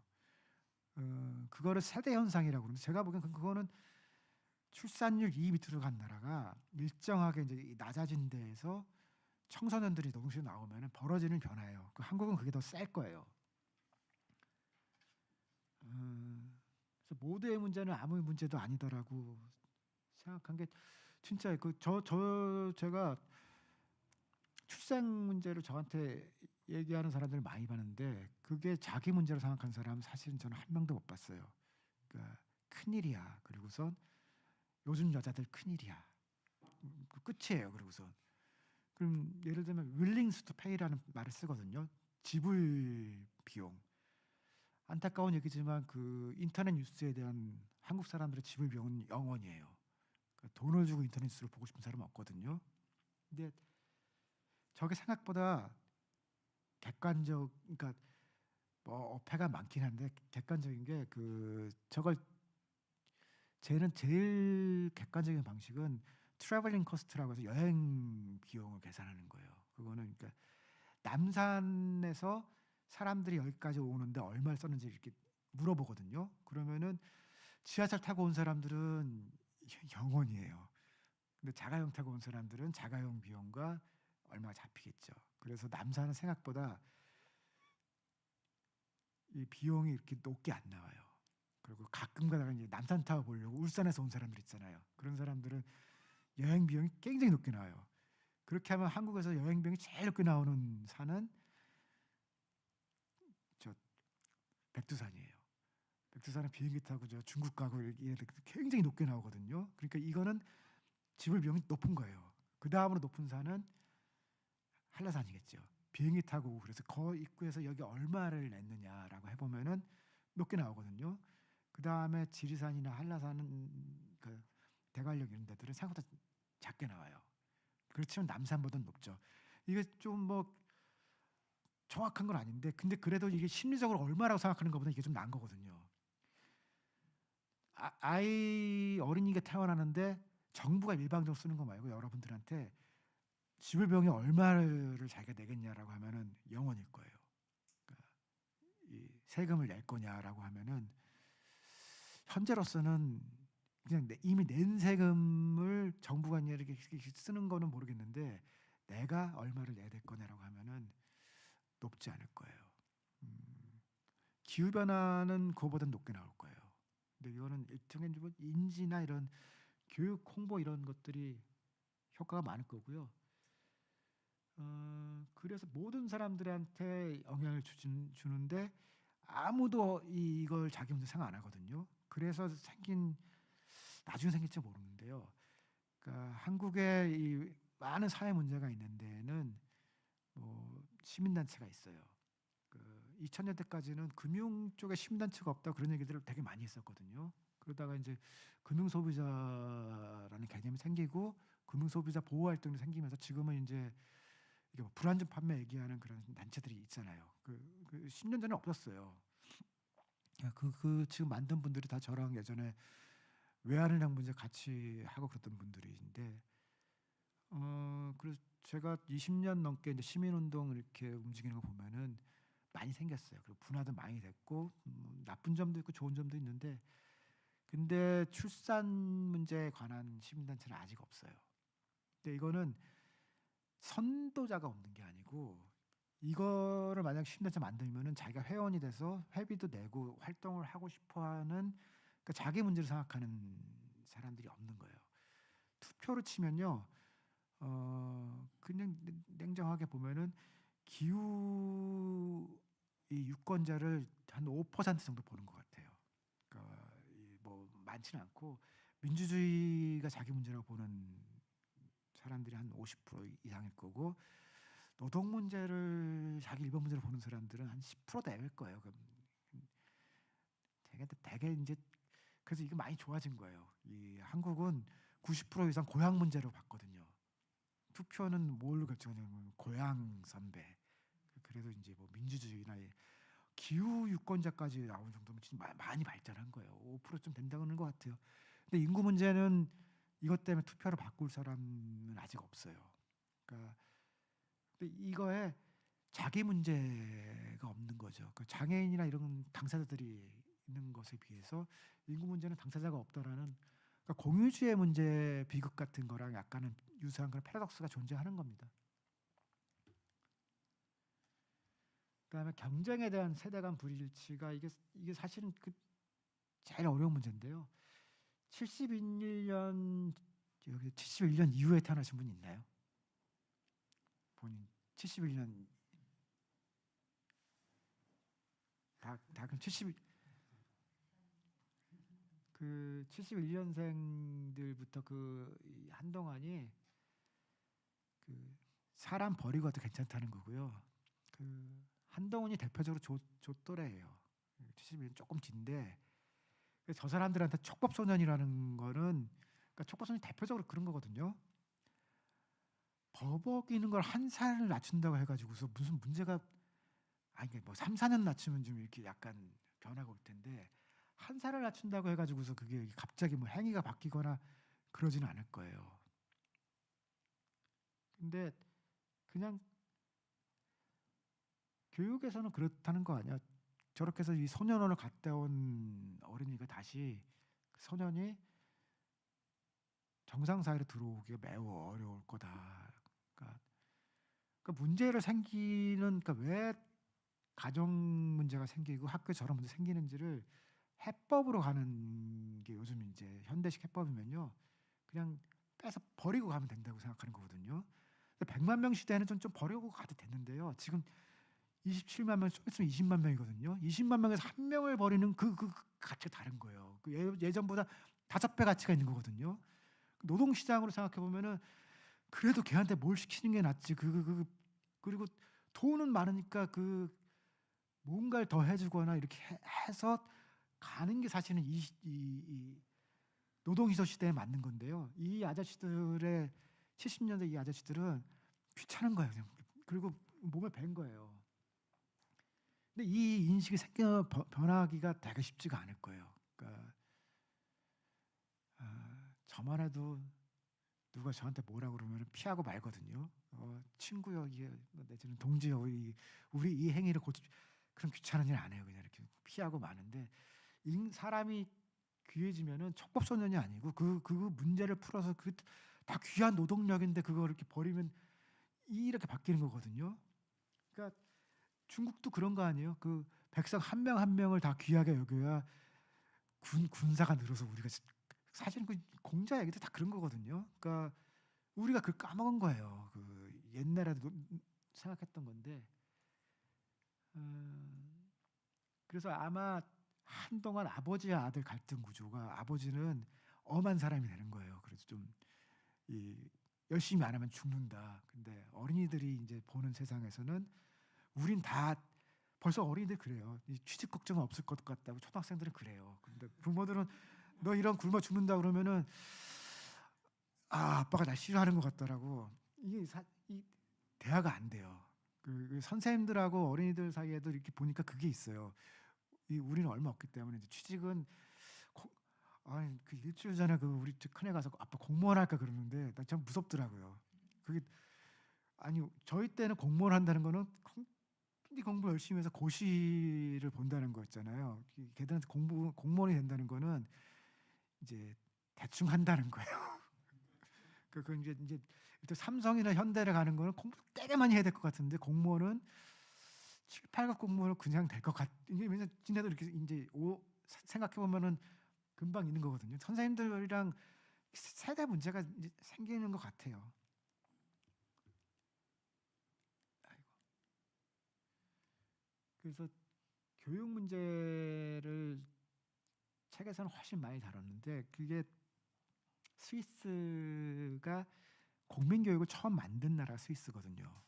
그러니까 되게 못 살았어요. 그러니까 파스텔로치 얘기나 그런 그 여성한테 처음 교육을 시킨 데는 스코틀랜드가 먼저 시켰어요. 그 여성들 교육 시켜야 된다라고.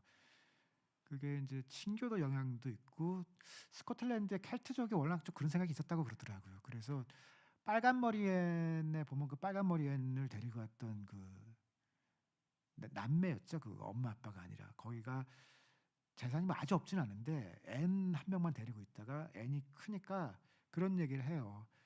근데 여성한테 상속권이 없었거든요. 우리가 너한테 돈을 물려줄 수가 없다. 근데 그러니까 너를 공부를 시켜줄게. 그래서 그 우리가 부자는 아니지만 그 돈보다는 그냥 공부를 더 시켜주는 게 좋을 것 같다. 그래서 앤이 선생님이 되거든요. 그러니까 공민교육하고 여성교육 그런 것들이 이제 막 만나면서 유럽을 만든 건데 그 스웨덴 그런 것 때가 1,000만이잖아요. 근데 그 우리처럼 이렇게 이때 1,000만이 되는 데가 아니고 원래 1,000만이라고 생각하면요 한 명 한 명의 가치가 굉장히 귀해요. 한 명도 버리고 가면 안 된다는 생각이 강하거든요. 그 벨기에 정부 자료를 작년 걸 봤더니 거기가 6만 얼마인가 줄었어요. 5만 5천인가. 하여간 줄었는데 막 너무 공포감을 느끼더라고요. 근데 이렇게 보니까 그 전에도 줄었던 적이 있고 6만이 회복됐다 그러는데 6만, 7만 이런 나라들이 한 몇천 명 줄었다. 그러면은 막 거의 막 나라 망할 것처럼 되게 민감하거든요. 그런 데서는 한 명 한 명 되게 귀하게 하는데 우리는 100만 명 살던 시기라서 덜 태어나서 태어난 어린이들한테 최선을 다해야 될 거 아니에요. 근데 촉법소년하면 된다고 논리적으로 그러니까 키즈선이 똑같은 거예요. 이걸 대충 버리고 이렇게 치워도 상관이 없다. 근데 그렇지만 더 작은 시대로 간다 그러면은 사실 더 공을 들여야 되는 거고요. 그렇게 해서 한 명도 버리지 않고 간다고 생각을 물론 그래도 버리고 가게 되는데요. 그거를 최소화시키기 위한 것들이 부가가치로 치면 더 높은 교육을 받게 되는 거거든요. 그 제가 궁극적으로 하고 싶은 얘기 중에 하나가 알바들의 공화국을 만들어야 된다고 상소자로서 내가 새벽에 제 쳐가지고 상속자들 그러니까 지금 이렇게 돼 있어요. 그러니까 지금 태어나는 많은 어린이들은 그 과외를 왜 이렇게 많이 하냐. 그게 물려줄 거 있는 부모들이 주로 애를 낳는다라고 가정할 수 있거든요. 근데 그 통계로는 안 보여져요. 통계로는 그렇게 입증하기는 어려운데 가스터리예요.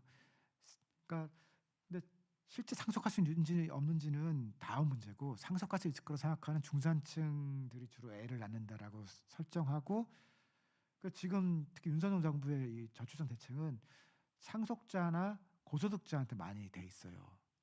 그런데 아까 말씀드린 것처럼 지금 이 전체 모집단을 대상으로 이 출산 프로그램이 설계가 돼야 되는데, 지금처럼 하면은 비정규직은 빠지거든요. 그리고 알바들 빠져요. 그다음 플랫폼 노동자들, 그 이 대리운전하는 사람들 이렇게 에세이를 보니까 특징이 가정이 없는 사람이 많다는 거예요. 그리고 대리운전을 장기로 하면은 어린이들 아기 낳기가 어려워서 그게 직업을 바꾸고 싶은 제일 큰 이유라는 거거든요. 저는 대리운전 인터뷰는 못 해봤는데요. 이런 거거든요. 정규직이 될 때까지는 비정규직이나 알바는 전부 출산과 결혼은 다 개인적으로 연기예요. 근데 정규직이 모두가 될 수 있는 게 아니고, 또 정규직이 누군가 들어가면 그거만큼 정규직 나오거든요. 그러면은 인구의 50에서 60% 정도만 출산을 고려, 그거는 안 풀리는 거예요. 그 영원히 이 0. 그러니까 지금 0.7, 0.6 이런 것도 엄청 어린이를 낳고 있는 거예요. 이대로 하면은 막 0.4 막 이래야 되거든요. 그 실제로 1 이상을 가려면은 그러니까 실제로 이제 본인이 선택할지 안 할지는 그 다음 문제인데, 그러니까 이를테면 편의점 알바들끼리 연애해서 아이를 낳을 수 있는 거를 기본으로 이제 시스템을 짜야 되는 거거든요. 그러니까 결혼을 해서 이제 애를 낳는 게 아니고, 만약에 낳는다면은 편의점 알바의 출산 휴가는 어떻게 할 거냐, 그다음에 그 사람들에 대한 지원을 어떻게 해줄 거냐, 그리고 공간을 어떻게 할 건지, 그게 돼야 돼요. 대부분 나서 이제 중학교, 고등학교까지의 이 교육 프로그램들이 이제 개편이, 사실 그래서 내가 어떻게 애를 낳았어도 크게 고생하지는 않을 것 같다라는 그 생각이 들어야 애를 낳지 말지 생각하는 건데, 그게 지금처럼 그래도 그 부모한테 물려받을 게 있는 사람들 위주로 짜서는 천만 그 택도 없는 거예요. 택도 없고, 알바들이 이 정도면 나도 애를 낳고 싶다라고. 근데 이게 기계적으로 돈을 얼마 주겠다고 해서 그렇게 하나 어렵거든요. 한번 물어보니까 10억 정도 주면은 좀 생각을 해보겠다는 거예요. 근데 10만 원 놓고 10억을 해도 해볼 만해요. 해볼 만해. 지금은 근데 20몇만이니까 조금 규모가 크거든요. 근데 그렇게 계산해도 보니까 국방비보다는 크더라고요. 근데 나라가 망한다고 치면 10억도 줄 수 있어요. 10억의 문제가 아닌데, 10억으로 둘을 하면 20억이 되잖아요. 그러면 행위가 바뀌어요. 근데 10억 정도 줄 거 아니고 그 밑에 뭐 1억, 1억 5천, 그렇게는 행위가 안 바뀌어요. 그렇게 줄 게 아니라면은 알바들이 또 결혼을 해서 나도 문제가 없게 시스템을 재구조화해야 된다는 거거든요. 지금은 중산층 위주로 이게 돼 있기 때문에 모집 집단이 너무 작아요. 편협하고, 이거는 프랑스나 유럽 대부분의 국가, 거기도 출산율이 낮긴 줄어들긴 하지만 우리나라처럼 그 0점대 이렇지는 않거든요. 그래서 우리는 지금 1.45만 가도 일단은 버틸 수 있어요. 일본이 그 정도 간 거거든요. 그러니까 일본이 한 정도로 우리가 지금 못할 건 없다고 생각하는 거예요. 그래서 결국은 이제 천만 국가에서 또 다른 안정적인 그래도 국가를 만들 수 있다라고 하면은, 그냥 특징적으로 보면은 사람을 귀하게 여기는 문명으로 우리가 바뀔 거냐. 사실 우리는요, 사람이 귀찮아요. 그러니까 이런 강연하는데 이렇게 적기 이런 데는 사람이 귀하잖아요. 아니 여기는 귀한 거거든요. 근데 여기 만약에 50명이 있잖아요. 그럼 막 덥고 숨 막히고 막 누가 좀 갔으면 좋겠고.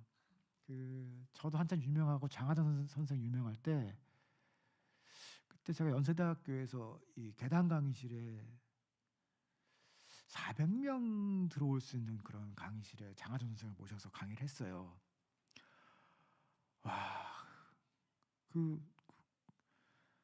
이 계단 강의실에 이 의자 말고 계단 있잖아요. 계단까지 다 찾는데 30분 되니까 저 앞에 있는데 공기가 없더라고요. 근데 우리는 그런 시대를 살았다가 이제 이렇게 작아지는 사회로 가는 거거든요. 그래서 한 명 한 명의 귀에 져야 사실은 선진국이 정말로 되는 거예요. 근데 우리는 그거를 못 겪고 그냥 귀찮은 상태로 온 거거든요. 근데 그런 느낌이에요. 이게 뭐 좋은 말 아닐지도 몰라. 투표할 때도 유권자가 귀한 게 아니고 자기 표만 귀하잖아요. 그러니까 이 국민도 사실은 안 귀해. 그래서 1번 찍었니 2번 찍은 사실 그거는 이 선거할 때는 잠깐 그런 거지. 일상으로 돌아오면은 우리 어머니 아버지는 평생 조선일보 보셔도 분이고 우리 집 애들 어린이들도 어떻게 될지 몰라요. 그래서 우리는 선거 끝나면 다 일상으로 돌아가서 사는 거거든요.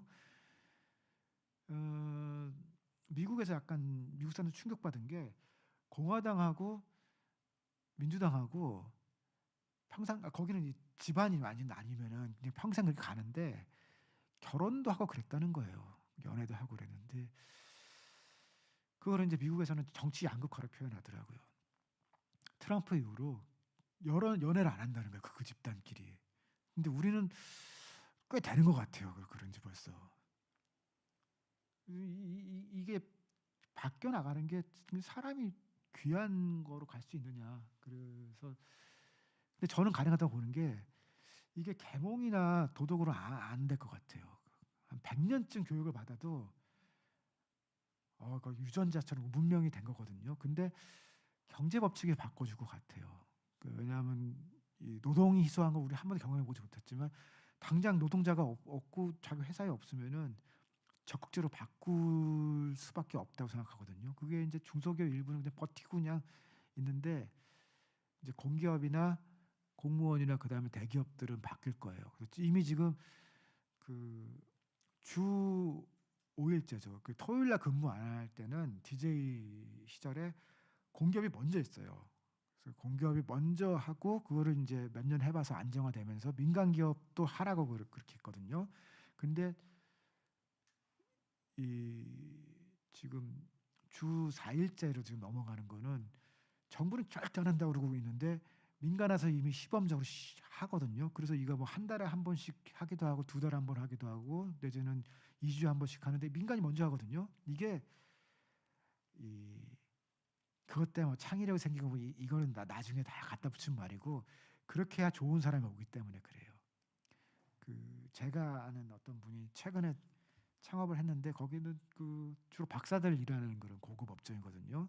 그런데 거기도 회사가 작으니까 연봉을 이렇게 많이 줄 수가 없잖아요. 그래서 재택근무를 주 3일을 하더라고요. 근데 그러면 이제 젊고 유능한 사람들이 이 회사가 커질 때까지 일주일에 2번 출근하는 거 아니에요. 그러니까 물론 3일이 휴가는 아니고 그냥 재택근무인데 지금 다 재택근무 주는 상황이니까 그렇게 하면 조금 더 질 좋은 노동자들을 확보할 수 있거든요. 주 4일째 똑같은 거예요. 그게 무슨 뭐 창의력이 어쩌고 딱 갖다 이제 이 정부 눈치 보느라고 붙이는 얘기고요. 그래야 똑똑한 사람들이 오기 때문에 가는 거거든요. 그런데 정부는 절대 안 한다고 그러잖아요. 그래서 이게 사회가 그럴 거예요. 공공부문은 굉장히 오랫동안 그냥 지금 70년대 태어난 사람들이 자본 희소식으로 움직이지만 민간 회사가 먼저 이 노동 희소에 맞춰가면서 그렇게 변화가 올 거라고 생각하고요.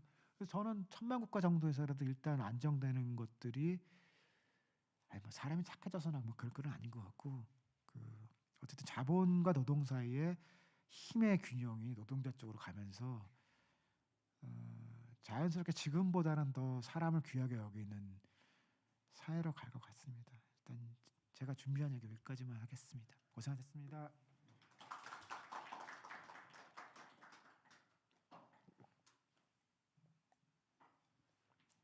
예. 시간 가는 줄 몰랐는데 벌써 9시 1분입니다. 딱 시간 맞춰가지고 이렇게 90분간 열강을 해주신 우석훈 박사님 감사드립니다. 네. 잠깐 뭐 질의응답 받으실 예, 수 있죠? 예. 예. 혹시 그 강연 관련해 가지고 궁금하신 점 있으시면은 예. 예. 제가 80년대에 결혼할 때만 해도 남아 선호 사상이 굉장히 강했잖아요. 요즘에는 완전히 바뀌어서 어, 출산율이 많이 떨어지기도 했고 하나 아니면 둘 낳기도 하고 하니까 오히려 반대로 오히려 뒤바뀌었다고 생각을 했어요. 했는데 저희 손자가 이번에 초등학교를 입학을 했거든요. 학교에 가보고 제가 깜짝 놀랐어요. 1학년 클래스가 4명인데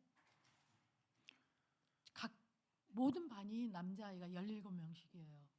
근데 여학생이 10명밖에 안 돼요. 네 반이 똑같아요. 그래서 그 요즘에 그 남녀 성비는 어떤지 그리고 앞으로 그런 영향이 어떻게 전망이 되는지 그게 좀 궁금합니다. 그 생각을 했어요. 아까 말씀드린. 그 법칙은 아닌데요. 보통 105, 그러니까 남성과 여성 비율을 105 정도로 보거든요. 그게 이게 자연 상태에서 비율이라고. 근데 그거는 과학적인 수치는 아니고 경험치 같은 거예요. 그래서 남성들이 조금 더 많이 태어나요. 근데 예, 1대1은 아니고 조금 더 많이 태어나고 그러다가 이제 금방금방 죽어서요. 그 근데 이제 요즘은 안 죽으니까 어렸을 때 이렇게 뭐 원신인 때 많이 죽었나 봐요. 남자들이 이렇게 부주의하게 이렇게 다니면서. 근데 지금은 이제 그 유아 사망률 이런 게 굉장히 낮아졌기 때문에 그 예전 같으면 이제 이렇게 자연스럽게 균형에 갔는데 요즘은 아무도 안 죽으니까 이제 약간 남초인 그런. 예. 근데 근데 동네별로 좀 다를 거예요. 예, 애들 진짜 보면은 남자가 많은 반도 있고 여자가 조금 더 많은 반도 있고. 그래서 그거는 그냥 자연스러운 그, 예, 그 제가 저도 이제 깜빡 한 15년 10년쯤 됐을 거예요. 그때 젠더 경제학 하면서 그 이 출산 유아 수치들을 지역별로 이렇게 쭉 봤더니 그때 봤을 때는 그 경상도 지역하고 경상도 사람들이 많이 분포한 지역들이 확실히 이게 비율이 차이가 많이 났어요.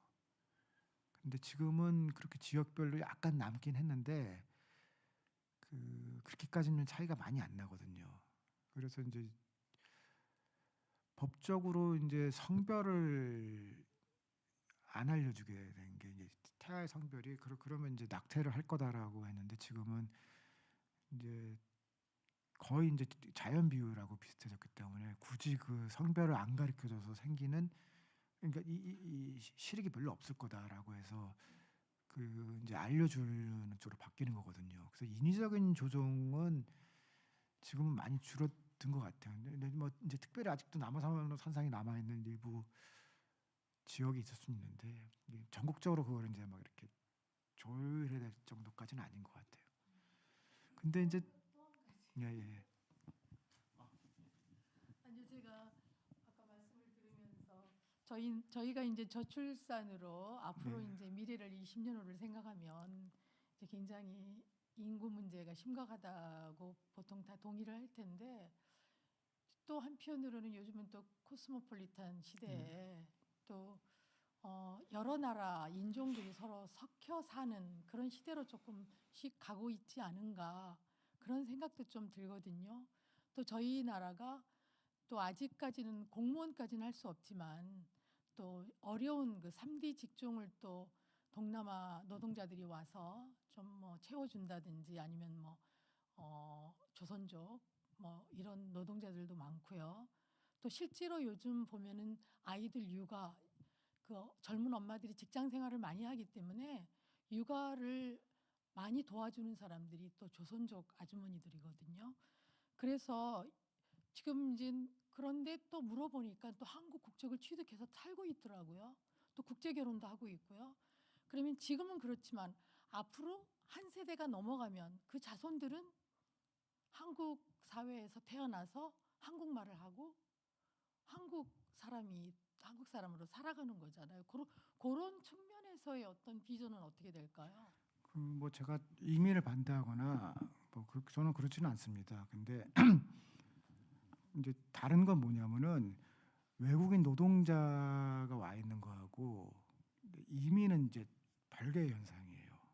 그러니까 외국인 노동자가 오는 거는 일정 기간 일을 해서 돌아가는 거거든요. 근데 그거는 이제 두 나라의 뭐 연봉 차이 수도 있고 물가 차이 때문에 생기는 일이겠죠. 그리고 한국에서 몇 년을 일을 해서 돈을 벌고 돌아간다. 그래서 이제 중간 노동 자체가, 그래서 저는 이제 천만 국가 돌아갈 수 있다고 하는 거는 노동 자체는 이제 상당 부분은 이제 외부에서 채울 수 있거든요. 그런데 이제 이 국민이 되는 거는, 이거는 이제 이민이라는 거는 이 다른 벽에 부딪히는 게 뭐냐면은 이 여기서 벌어서 자기 국가에서 쓰는 거는 물가 차이가 생기니까 이거는 동기가 되는데, 그 돈을 벌어서 한국에서 쓰잖아요. 그럼 한국에서 저임금을 벌어서 그 생활비를 감당하기 어려워요. 그래서 대개 이제 이민은 제일 많은 게 결혼 이민이고, 그다음에 투자 이민 뭐 이런 거고, 그냥 노동자로 와서 그냥 거기서 눌러 사는 경우는 좀 약간 특별해요. 혼자 와서 이제 생존한 사람인데, 근데 그 수치랑 한국에서 나가서 또 생존한 사람들이 되게 비슷하거든요. 균형이거든요. 좀 많거나 좀 적지 이렇게 일방적으로 뭐가 생기진 않아요. 그래서 그 청년들의 숫자가 줄기 때문에 결혼 이민의 비중도 사실은 같이 줄는 거거든요. 그러니까 일본 같은 경우도 이게 고민을 많이 했는데, 일본은 보수 쪽에서 전체적인 이제 이민을 안 하기로 결정을 했어요. 하는 그런 과정에 실익이 없다는 거예요. 그렇게 해서 이제 외국 사람들이 많이 와서 그 국민이 돼서 이렇게 처음에는 이제 그거는 문화적인 문제로 풀면 되는데 그렇게까지 오지 않을 거다라는 거예요. 그래서 이게 혼동만 생기고 실익이 없을 거다. 그러니까 한국에 오고 싶은 사람들 많다고 하잖아요. 노동자는 아직 많아요. 그런데 이민이라고 하면은 이거는 한국에서 돈 벌어서 되게 이제 우리가 본 많은 케이스는 그렇잖아요. 이렇게 너무 힘들지만 해서 성금을 보내서 거기서 처음 차 사고 집 사고 이게 안정되면 돌아가는, 그게 코리안 드림이거든요. 근데 그 돈을 벌어서 한국에서 쓰기 시작하면 또 식구들까지 와서 하면은 처음 상황보다 더 어려울 가능성이 있죠. 그러니까 주로 그래서 그 이런 경우에 오는 사람들은 정치적인 난민들이 오거든요.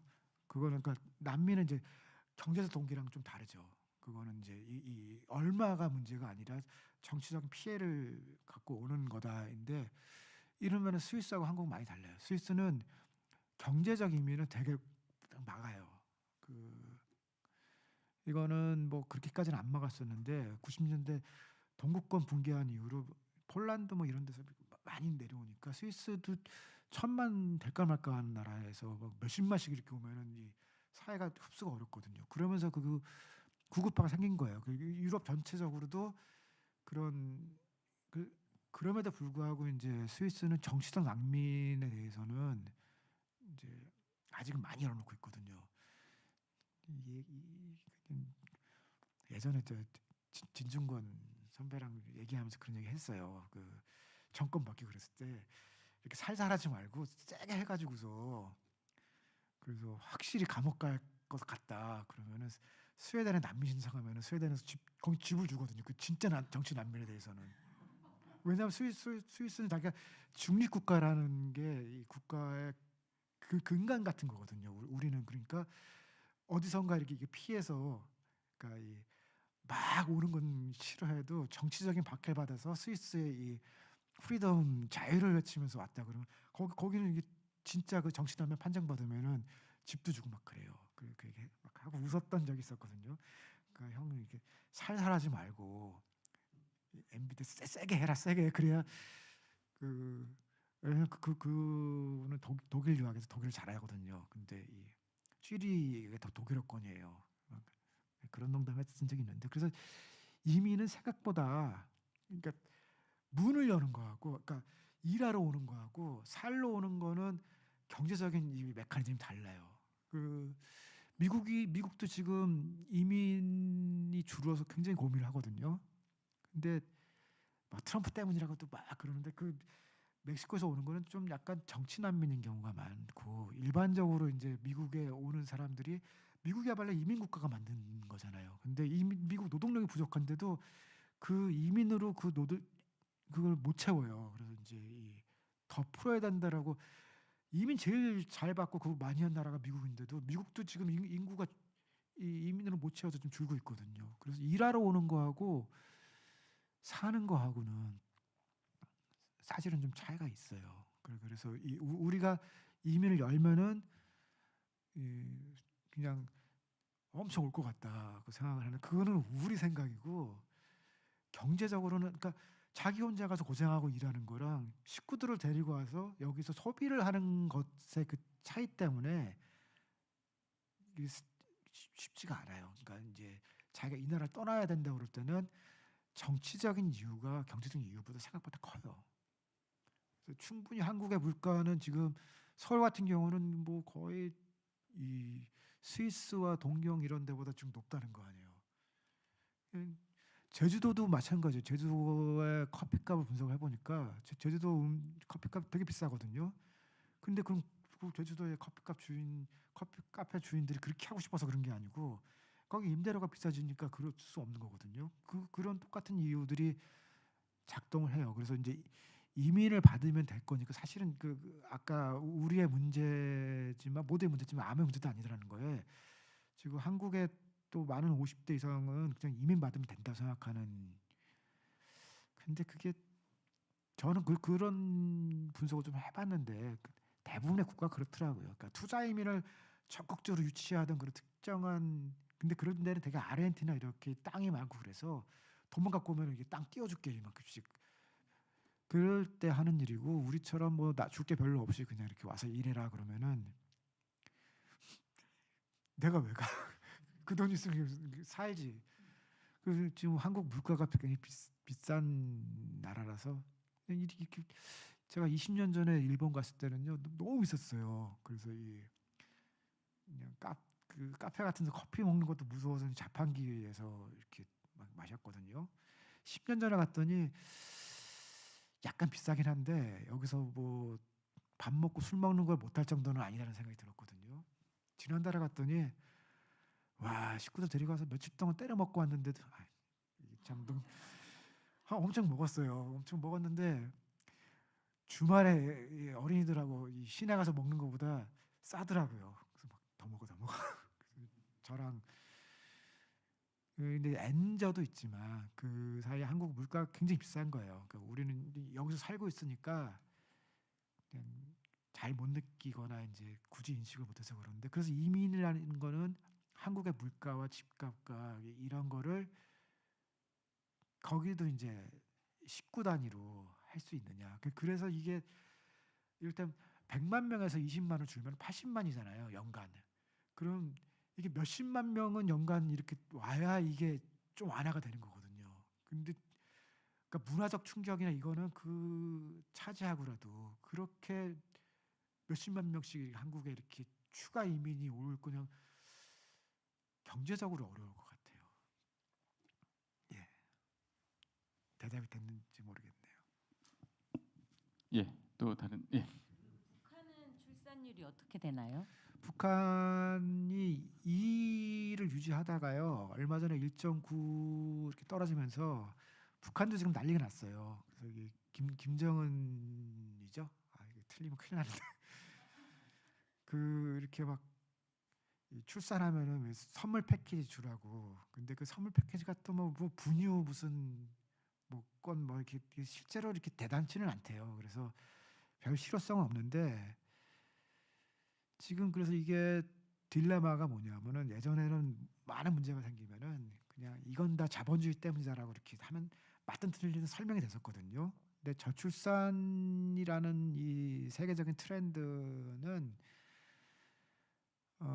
한국은 워낙 낮으니까 낮고 빠르니까 좀 예외적인데 한 1.54일 정도 떨어지는 거는 그 사회주의 국가들도 마찬가지예요. 그 중국도 지금 상당히 위기고 그 북한도 위기가 아닌 거거든요. 그러니까 좀 미래가 불투명한 경제가 갖고 있는 특징인 것 같아요. 그러니까 이게 막 미래가 앞으로 막 좋아질 거다라고 생각하면은 조금 더 희망적으로 아이들도 낳고 막 그럴지도 모르는데, 그래서 이거는 이 얘기는 그러니까 냉정하게 제가 따져보면 이거는 자본주의라서 이렇다. 다른 것들은 이게 신자유주의 때문이다 그러고선 그 다음에 그 정부가 들어오고 복지를 늘리고 막 이렇게 하면은 일종의 스킴이라고 하죠. 공식이 형성되는데 이거는 이렇게 공식대로 하면 되느냐. 스웨덴도 프랑스도 했는데 그만큼은 안 됐다라는 그걸 전제하고서 이 속도에 대한 걸 늦출 수 있는 방법에 대한 거지. 북한도 지금 뭐 대답 없어요. 그래서 이 장군님이 이렇게 나라고 해서 될 문제였으면은, 근데 뭐 북한도 안 되는 문제가 몇 가지 있는 게요. 북한도 기업 창업 이런 건 잘 안 되거든요. 그래서 혁신 우리가 얘기하잖아요. 창의성 얘기하는데 시키는 대로 하면 장군님이 맨날 그러고 하라고 그러는데 그게 시킨다고 되는 건 아니거든요. 그런 것처럼 출산도 뭐 일방적으로 시켜서 안 하면 혼난다고 그래도 그렇게 풀리는 건 아닌 것 같아요. 조금 더 안정성을 높이고 그렇게 가는 수밖에 없지 않나 싶어요. 예, 또 다른 없으신가요?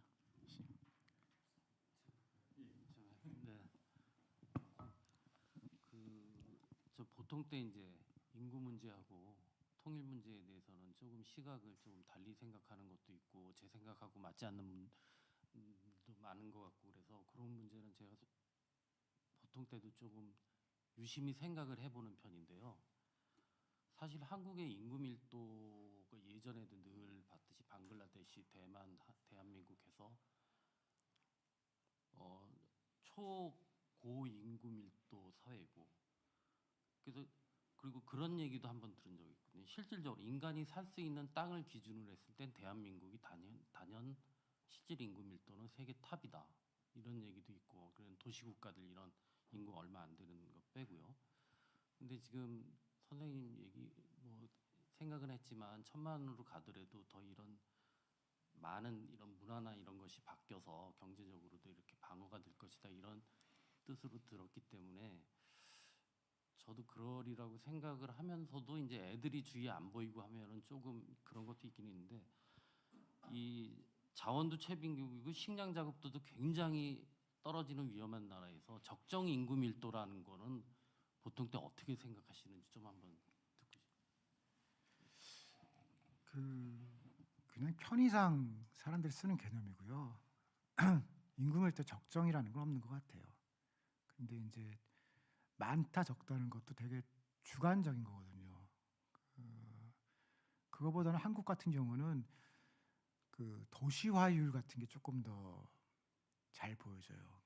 예전에 70년대, 80년대 연구하신 분들은 이제 산악지대, 그래서 근데 스위스 그 우리나라랑 저 스위스 교과서가 되게 비슷해요. 우리나라도 이 시작할 때 우리는 국토의 70%가 산이고 있는 거는 인구밖에 없다. 그 대신에 이제 사계절이 좋은 나라니까 이 나라를 사랑해라 이렇게 돼 있잖아요. 스위스 교과서는 앞에 똑같아요. 국토가 70%고 우리도 가진 건 인구밖에 없기 때문에 이렇게 열심히 살아야 되고 그 대신 1년의 반이 겨울이다. 근데 인구 밀도라는 거는 되게 이제 도시 중심으로 생각을 한 거거든요. 근데 한국에서는 지금 뭐 그게 의미가 없는 게 이 서울에 인구의 4분의 1이 살고 경기도에 절반이 살기 때문에 지금 한국은 밀도 자체보다는 그 일종의 밸런스라고 얘기하죠. 그 밸런스가 지금 깨져 있는 거고, 그러니까 크게 보면은 지금 뭐 도시화율이 96, 7 그렇거든요. 그러니까 읍면동이라고 돼 있는 데서 읍면이 농촌 지역이고 동이 도시 지역이거든요. 그 인구의 95%가 동에 사는 거예요. 읍면에 사는 사람들은 5%밖에 안 되는 거니까. 이거는 영국이 초반에 굉장히 도시화율이 높았는데도 영국이 지금 이 정도로까지 오지는 않았거든요. 그래서 그 도시화율하고 그다음에 수도권율이라는 이 두 가지 지표가 한국에서는 현실적으로 최근에는 더 이제 많이 쓰는 지표가 돼서 국토 전체를 놓고 따지는 인구 밀도 개념은 이제 요즘은 잘 안 써요. 왜냐면 그 지방 소도시는 충분한 공간이 있고 그렇지만 뭐 너무 아무도 없는데 그런 이 사람들이 더 살면 좋지 않냐? 그거는 네 생각이고 이렇게 해놓으면 살겠어라고 이제 우리가 그게 지금 그래서 절대적인 의미에서의 인구 밀도는 글쎄요 그거는 이제 제가 그렇게 생각하는 게 아니라 그거를 안 따지기 시작한 지가 꽤 되는 것 같아요. 근데 이제 저는 이 메가시티에 대해서는 반대를 하거든요. 그래서 그게 그 서울 대신에 다른데 이렇게 축을 만들어서 이렇게 해야 된다는데 그게 너무 토건적인 발상이에요. 근데 그러니까 여러 축이 있어야 된다는 그 생각을 제가 반대하는 게 아니라 그걸 해서 인프라부터 만들고 근데 일본이 90년대 그렇게 했는데 그건 뭐 탁도 없거든요. 그렇게 해서 되는 건 아니고 제가 스위스 모델을 계속 본 제일 큰 이유 중에 하나가 스위스가 1,000만 정도 되는데 연방제에 대한 얘기를 2000년대 초반에 논쟁을 많이 했어요. 한국도 연방제가 어떠냐라고 했는데 그 반대하는 사람들이 주로 미국에서 공부한 사람들이 그 연방제는 미국같이 큰 데 사는 거다. 캐나다, 미국 이런 데서 하는 거지. 우리나라 조그만 데서 무슨 연방제냐. 근데 스위스는 1,000만인데 그것도 연방제거든요. 칸톤이라고 그러는데 그 우리나라 구 정도 크기에서 다 하나씩 해요. 근데 이게 되게 잘 돌아가거든요.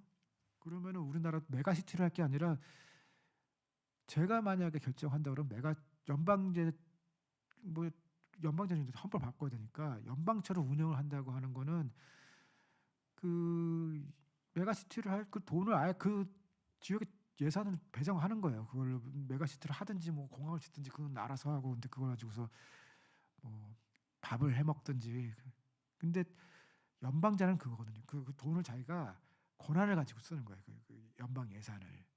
근데 지금은 중앙에서 거의 줄까 말까 하거든요. 그러면 더 받기 위해 가지고서 받는 사람 위주로 행위를 하게 되는데 실제로 그 돈을 아주 연방대로 준다고 그러면은 잠깐 생각해 보자. 이걸 가지고서 뭘 하는 게 좋을지 그거를 그 실제로 결정을 할 수 있게 해주면은 지금처럼 하지는 않을 그런 생각이 좀 있어요. 그래서 현실적으로는 그게 너무 먼 길이니까 연방제를 해야 된다라고 저도 그렇게 주장을 하지는 않는데 그 밀도 문제보다는 아마 지역 밸런스 같은 게 사실은 더 큰 문제가 될 것 같고 그래서 서울도 너무 높죠. 아주 극단적으로 얘기하면은 제일 쉬운 거는 진짜 여의도랑 강남에 원전을 2개씩 놓으면은 뭐 많은 사람들이 또 이렇게 좀 이사도 가고 그러겠죠.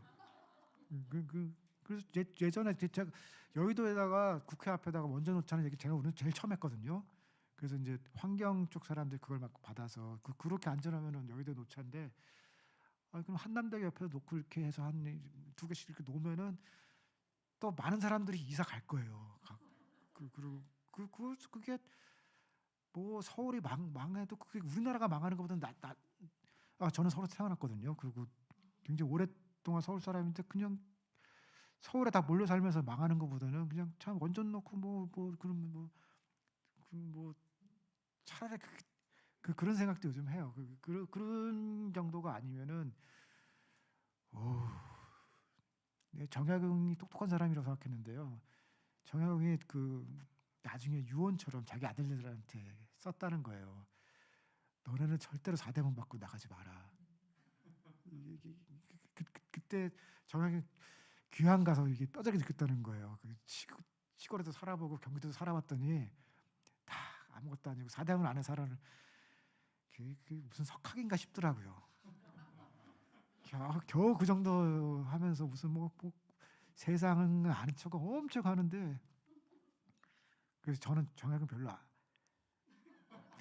안 좋아하는 게 정세균 총리랑 되게 친한데요. 그 양반이 정약용 직계라고 자랑을 그렇게 하더라고요. 그래서 정약용 선생님 좀 다르다고 내가 하는 거. 근데 어쨌든 그 임금 밀도 얘기하다가 그렇게 된 건데 조금 더 극단적인 형태로라도 이게 그러니까 세계화되면서 그 얘기를 되게 많이 한 거예요. 그러니까 분산형 시스템을 만들어야 이게 지속 가능하고 오래 갈 건데 한국은 그 얘기 이후로 더욱 더 집중형이고 전 세계에서도 이런 보기가 어려워요. 그러니까 호주가 약간 비슷하거든요. 호주는 근데 자연적으로 이제 사막이 많아서 시드니에 엉망하게 그냥 이 밖에는 아무것도 없고 시드니만 있는데 그래도 호주는 뭐 멜버른이나 이런 몇 개 도시들이 이제 축이 이렇게 되면서 시드니 혼자 다 하진 않거든요. 일본도 동경이 혼자 다 이렇게 하지 못해요. 독점 못하고 오사카도 있고 그다음에 후쿠오카도 있고 그리고 또 일본은 또 결정적으로 오사카랑 동경 사이에 이 전기 헤르츠가 달라요. 그 처음부터 만든 회사들이 다르고 투자한 돈도 다르고 이렇게 각자 만들어 나가서 그래도 외우는데 그 양쪽 헤르츠가 달라서 이렇게 통전을 못해요. 그러니까 전압은 같아도 이게 헤르츠가 다르면 고장 나거든요. 헤르츠 바꿔야 되는데 그러면 경제성 떨어지니까. 근데 그래서 일본은 블랙아웃이 와도 일본 전체가 블랙아웃이 오진 않거든요. 그 전기도 안 통하는 나라인데 뭐 이쪽에서 저쪽으로 가서 뭐 그거 안 되거든요. 한국이 이 정도 되는 규모인데도 이렇게까지 집중이 되는 거는 사실은 사례가 별로 없어요. 그러니까 우리가 보는 이 지방 착취니 뭐 지방 식민지 이런 개념들이 나온 데들이 이탈리아 모델이거든요. 그러니까 중남미 가기 전에 원래 이탈리아에서 북부 이탈리아 밀라노나 이런 데가 잘 사는 그 남부 이탈리아는 무슨 뭐 시칠리아 뭐 그런 근데 마피아 나오는 그런 농업 지역하고 그 차이가 워낙 커서 근데 그 북부 이탈리아 남부 이탈리아보다 한국이 좀 더해요. 더한데도 특별한 이론이 나오지 않은 그런 좀 가슴 아픈 게 있습니다. 예, 대답이 됐을지 모르겠습니다. 예, 또 다른 질문 있으신 분 없으신가요? 그 지금 시간이 벌써 시간이 9시 반 정도 됐네요. 예. 이만 그러면은 보내드리도록 하겠습니다. 예, 고맙습니다. 예, 다음에는 또 흥미롭고 재미나고 한 강의로 여러분들 또 찾아뵙도록 하겠습니다. 이상 강연 마치겠습니다. 고맙습니다.